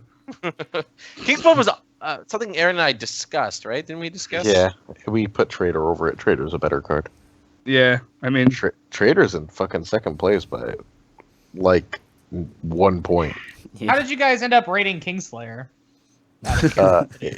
We had a category of like cards that shouldn't have been printed, and not like Fleabottom shouldn't have been printed, and Kingslayer was the only one in the category.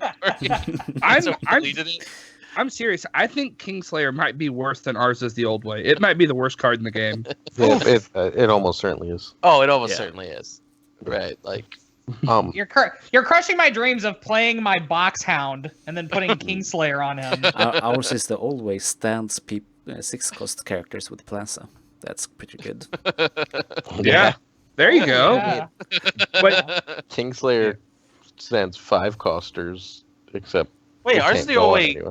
can stand 7-cost. Oh, 7 cost. Right? Yeah, Yeah, it I can. thought it was 3 cost. Yeah, it's 4 cost. Oh, I'm restanding Euron. It's so Yeah. good. Woo! Interactions. All But right. it can't stand King Rob's host. Oof.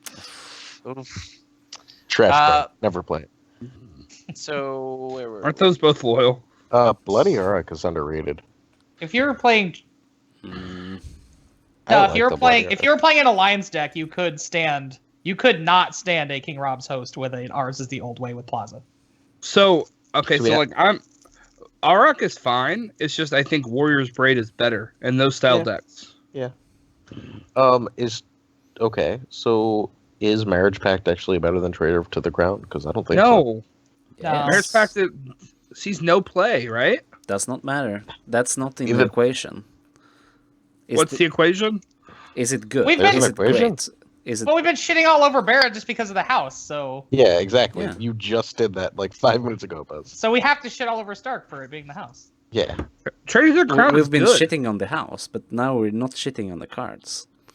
Oh, okay. So it just switches based on how much Buzz I- likes the cards. Got I'm it. No, just that's- shitting on everything. The previous discussion was different.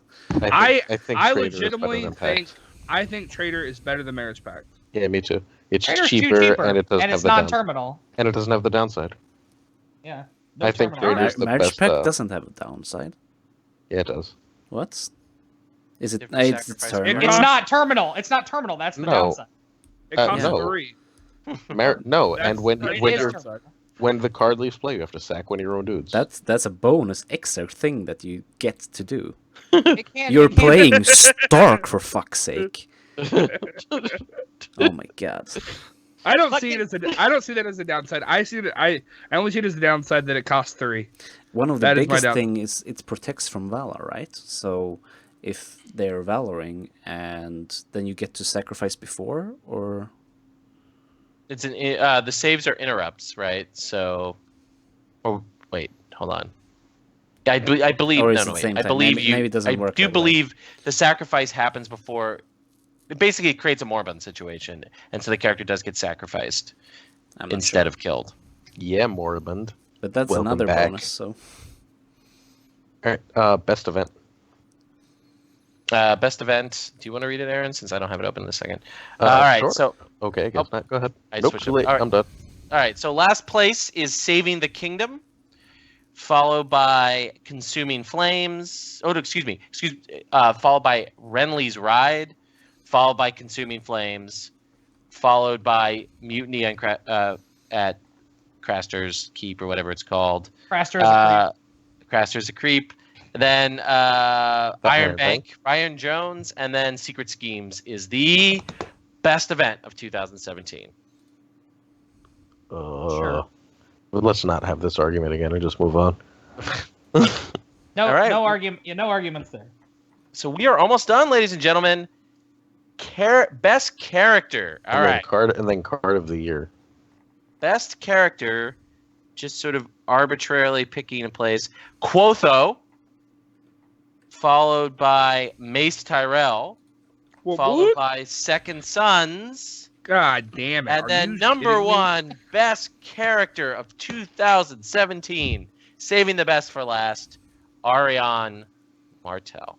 Yay, Ariane. She's been out for 5 days. What Yeah. the fuck is going on here? 5 days, that's all it took. Like, if The Godfather came out at the end of December, would you not be like, hey, you can't be the best movie of the year? It was No. a typo. You meant Orphan of Greenblood. You looked at the wrong fucking Martell. game. How are you not all of you putting Queensman at number 1? What? Queens- I specifically thought didn't the play house Queensman brought it in down my earlier. hand destruction. Yeah, I didn't even play it in my Martell deck because it was a very first no players. heavy one. This is true. I'm better than Jesse, so that's fine. Well, he's bad as well, so not a good measure. I mean, nobody I- on this cast is a How world are you- champion, How are and you Jesse is a underrating world Queensman? champion. So Well, I'm the wife of a world champion, so that's true. But still, look, there's exactly one side event of value, which is shots for plots, and Jesse is the world champion. All right, so and Bud, you gotta definitely- respect that because combine melee and shots for plots. I think my favorite thing is I've never seen Sandy win a game of shots for plots ever. no, Like, he challenges enjoys people- playing. All the time, and I've just never seen him win one. It's All right. fantastic. He's never beaten me in it for sure. I won't play shots for plots. It seems like a bad idea. Shots of plots combines drinking, melee, and not letting Booker cheat his way to victory. They all cheated except me. I was the only one that didn't cheat that game. I was To be trying fair- to help Sandy cheat. You know that's still cheating, right? Well, Sandy never had less than 10 gold that whole game. He was like, "Oh, I'm just gonna add 3 gold," and I was like, "That's fine, like whatever." In our defense, Sandy need- was picking up like our $800 bar tab. Like, Yeah, it was a very large bar tab. To be fair, Yeah. Sandy was the one ordering those drinks. So yes. You guys should All go right. into Thrones War. Sandy should be like, I need 2 gold and a tar guard in my hand. Hang on. Be like, why would you need those 2 things specifically? I don't know. All right. So card of the year. I'm gonna Very, start us very- off with. Just say the winner. There's one card that got mentioned 5 I thought we were times. Well, okay, it's Flea Bottom. Isle of Raven. The You guys other have the other favorite options that fortress. people voted were Johnny Wright voted Annals, and then Aaron voted Valordo Harris. I felt like I had to. I knew I wasn't voting Flea Bottom or Annals. So Well, if Yeah. you didn't choose either of those, it should have been Queensman, obviously. obviously, it's a Queensman Man, podcast. I can't wait for Buzz to win Stalik with a Barra deck. A banner stag. Well, they'll have a Stag, box. mind They'll you. have a box by then. So Yeah, yeah. it's true. They will. Yeah. They have a box. Since So, we've been spoiling it forever. Careful what you wish for. all right. Oh my god, if the Barra box was terrible, I would be so happy. Just keep memeing, Aaron. Just keep memeing. I hate that fucking house. I don't like Barra, I don't like Stark, I don't like Greyjoy. You're I- 2 Why don't thirds you like away, Stark? right? Like, what has Stark ever done to you? First edition existed. Oh. Never forget. Also, every character in that fucking house is a complete moron. Yeah. All right. Intensively, card players like tricks, and if you play Stark, you don't have fucking tricks. So, like, why Yeah. are you playing a card game? Yeah, well, why would you play Jesse? Why would you play combo? You're just like, all right, I'm gonna play solitaire. I'm Combo gonna is sit all here- tricks. I'm It's gonna, yeah, high- but I'm gonna Yeah. sit here and play alone, and my opponent, someone's gonna watch me masturbate for a while. That's what Yeah, we're gonna Jesse. Hey, look, only so you I- make cards. all right.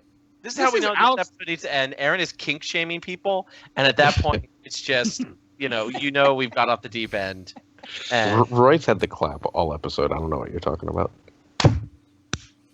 Oh right. god. so, do we have any sort of final thoughts that people have for 2017? It was my Oh. first Leave bottom. Thrones, Van and I- Annals. Wait, one at a time, guys. Jesse, why don't you go first? Because I think you have the most sentimental story. It was my first full year in Thrones. I thoroughly enjoyed it. Like just from the evolution from where the year started to now, I believe that almost every house can win a tournament and no one would be shocked by it. Like that's just Almost. I He said almost. I said Just, almost. yeah. Again, I love Emphasizing. The community always brings me in. I love this game. It's a really well-designed game. It's a well-built game. There's problems with it, but obviously, if we had that much problem with it, we wouldn't be talking for 2.5 hours on a podcast watched by 7 people. So it's a Nine. beautiful game. I love it. Oh, 9. I think I'm one of them though. Up was to 13. hundreds on YouTube. Up to hundreds on YouTube. There we go. Well, and who knows how many the podcast gets because we never check. We have over 200 listens for every episode, except our Booker episode has like 50. I'm not Yeah. kidding. So, guess who's not coming back in 2018? 5 of those listens are me for sure. I'm just trying to pump the numbers here, guys. And 0 of them were mine because I don't listen to our podcast. I deleted it. As soon as it came into my feed, I was like, whoop. Wow. I'm glad that was the episode we said all those horrible things about Roy then. Oh, I'm ready for tomorrow walking the dog to listen to the one. Wasn't that actually our Red Saturday review podcast? The one with Booker? It might have. Nice. yeah, I think so. I actually spoke super highly of you in that episode, actually. Oh, thank you, Jesse. I never listened to it. I spoke really highly of all of New York. I spoke highly of you. I didn't speak highly of the fucking strategist story. Oh yeah, well, Strategist you're- is- yeah, you know that everyone it knows tries. this, who was at Red Saturday knows the exhaustion that I went to try to get us out of that basement. Maybe next year for the Northeast Championship Tour Championship at Red Saturday. All right, Championship and title 3 times. they're drunk. All right, so CT, any final thoughts on 2017? 2017 was a pretty good year. For Thrones. I got to meet this Jesse guy. This guy literally just starts messaging me like in the middle of the night, in the middle of the summer, and he's just like, "Hey, dude," and I'm like, "Who the fuck is this guy?" He just messages me like every night for like 3 hours about Thrones, and then I finally met him. I'm like, "All right, Jesse has a passion for this game that just like blows my mind." So It's a good game. I guess it's a good year because I met Jesse Carpenter, and then he drove me to 15 more tournaments that I would have played in otherwise. Yeah, he is the road warrior, man. He is. I love it. It was a great year for me because I went to the most tournaments I ever went to. I got to go to Stolic for the first time, which was fantastic. I won the King of the North, which is pretty cool when you're from the Midwest. I went to my first Thrones War, so that was a hoot. Basically, it was just like the first year out of like 4 that I got to really expand. I went to Red Saturday for the first time and got to play with the East Coast guys. You beat me in a long, intense game. A long and Of- grueling of- when I watched match. I have the wall. Ooh, let's go drink. Yeah, I got the wall, Glazer. Cool, let's go to the bar. Okay, let's go. Yeah, it's just I've gotten to really like at this point, if I haven't met somebody in the community in person, that seems surprising to me. So that makes me happy. Aaron? Do you honestly want me to answer this? Yeah. I think the meta of the year was kind of mostly trash. I think there was a shit ton of stall and then a shit ton of combo, and that was very unfortunate. But the meta is finally coming out the other side. I've really liked this cycle so far. I really like the end of the last cycle, and I think the game's improving an awful lot. So I'm going to tournaments again. I think guess, that you know. reinforces that the community had a good year. Yeah, Even if yeah. The game yeah. maybe was a little rocky. Absolutely. Like I still love all old first edition players and like 7-ish second edition players. So like that's a lot. I played first edition. Yeah. I know you were safe. You were safe. So, Am I And Jesse's insane? one of those 7 second edition players. Jesse and Scott are the names I can think of off the top of my head, but like, I'm sure there's others. Sure, there's others. yeah, Brad and Booker. Yeah, my besties. I had mostly no problem with Brad. We got along pretty well. He drank, no complaints. I'll take that. Anyway, All right. Buzz? So I was on a hiatus for most of the year, and looking back at the meta, I'm quite happy about that. Same. So my Thrones year kind of started right now. I started going to game nights again after Stalic, and trying to hype up the store championship season and stuff. And I mean, this is the best the game has looked for ever, and it's starting to rival first edition. I think it's definitely a great game. Finally, I think so. Yeah, It I think is we're. what we've been hoping for a long time. I think we need to get rid of one or two things. You know, a banned list of 2 cards. And we're basically set. Queensman, maybe. I think it's too strong. An Oathkeeper. Those are the two. And Isle of Ravens. And I am Isle of not. Ravens. I am not in on Oathkeeper. That is all you guys. I'm gonna build a what's that? A Tyrell Oathkeeper. Stag with Oathkeeper and Queensman. Oathkeeper is in a shit. tournament Oh, winning. man. Oathkeeper is in a tournament winning deck. Bratz Thrones played War it. is going to be. I can't wait to Bratz see Aaron can play Glazer anything across from Buzz and at Thrones War, and Buzz plays Oathkeeper, Oathkeeper. and he I'm just gonna has go that look like for my Queensman. tournament Buzz face where you can't tell what's going on in that head, but I'll know in Buzz he's like, "Fuck you, Glazer! Fuck you, Glazer!" Every time he slides that Oathkeeper under a card. As long as Buzz isn't House Tyrell, I could see him having an Oathkeeper in his deck at Thrones War. Oh, Well, yeah. you have to run banners, or at least I guess there might be enough agendas now that you don't have to run banners. But teams are big this year. I will find a way. Trust me. So for me, 2017 was a pretty good year. I had a really good competitive summer. I did well at a couple regionals. I won a store championship and did well at Gen Con. And yeah, so I was pretty happy. Less good of a fall. But on a social level, though, I got to make pretty good friends with a lot of people in the community. I got to travel more. He had to say pretty good friends and pause because there's like 6 people he hates. And he's just like, oh, yeah, let's not talk about them. No, but I mean, like Jesse, who I didn't know from anyone before Gen Con, is a good friend of mine now. I got to be better friends with the Thompsons, and it's been a really good year for Thrones. And I think the game is in a better place at the end of the year. Definitely, I mean, like I think 2016 was kind of like a shit year for the game and for the community, and we've come out of 2017 stronger. Danny, I think, is really starting to make a mark on the game in a way that's really productive. And second edition is becoming what first edition players wanted second edition to be, and what second edition players kept telling me second edition was. I think in a way that's really productive for all sides of the conversation. So hopefully I think 2018 might be the best year for this game. And probably Thrones was the best thing about 2017 for me. So, yeah. Really? Yeah, overall. He paused for a long time. Yeah. I mean, Ala is the only other thing, but I met Ala 2 years Yeah, ago. but you don't live in a closet anymore. That's true. I don't live in a closet. This new apartment, Harry that's Potter. not a closet. Like the other apartment was a fucking closet. It's true. I don't live in a closet. That's true. I live in this sweet new apartment. And So that's the Mira- other best. So you've finally Oh, come Mira, out. that's true. He's finally come out. Yeah, that's true. Mira, that's true. I don't even like think of her as a new thing at this point because she dominates so much of my life. I don't But- think it's a shameful thing to say that Thrones is the most important. Like outside of my daughter, like I mean, Thrones- Outside of, I mean, like, yeah, but outside like, of my daughter, I mean, I beat Cancer this year for the second time, which was exciting. But those Thrones two is probably things- the best.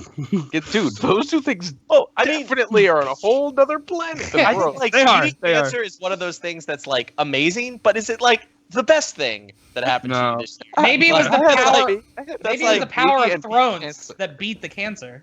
Right, It did like, help, like my it's mood a- and stuff. It definitely I'm really helped. happy that you beat cancer, Jesse. But I'm Yeah, just like me when too. you're listing like amazing things that happened. Fighting cancer, it's like not something that you list as like positive. It's, Right. It Anyway. was a good I year. won a bunch of melee tournaments. I beat cancer. All right, so I think that I basically do love brings- melee. I love melee too. I think hate everybody melee. here but Glazer loves I melee. think so. I would like Ah, you, Mr. love is a strong word. Love is a strong word. Oh yeah, you would really. Yeah, I look forward to you guys hanging out at Thrones War because I think you will get along with Jesse really well, Buzz. But that brings this episode to a close. So if you've made it to the end of this episode, I will say we have spoilers for our next episode. So you should definitely tune in to our sort of preview of 2018. Buzz, when are we doing that? Is that next Friday? Is that what we have? Wednesday at same time as usual. Wednesday, same time as usual. So next Wednesday, we will be having the SoCal episode. So your favorite SoCal hosts will be back.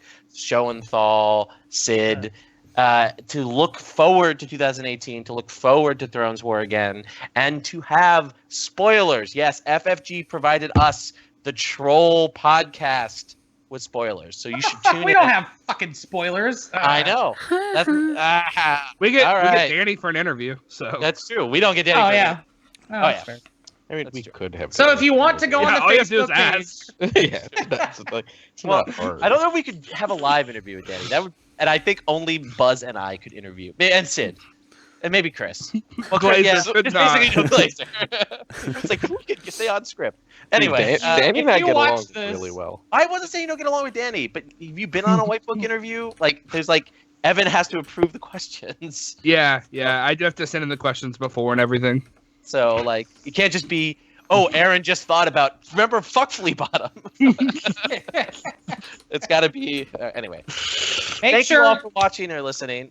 make sure you go on the Facebook page and say that hashtag Midwest Second Sons is way better than SoCal Second Sons. Oh, I like everyone.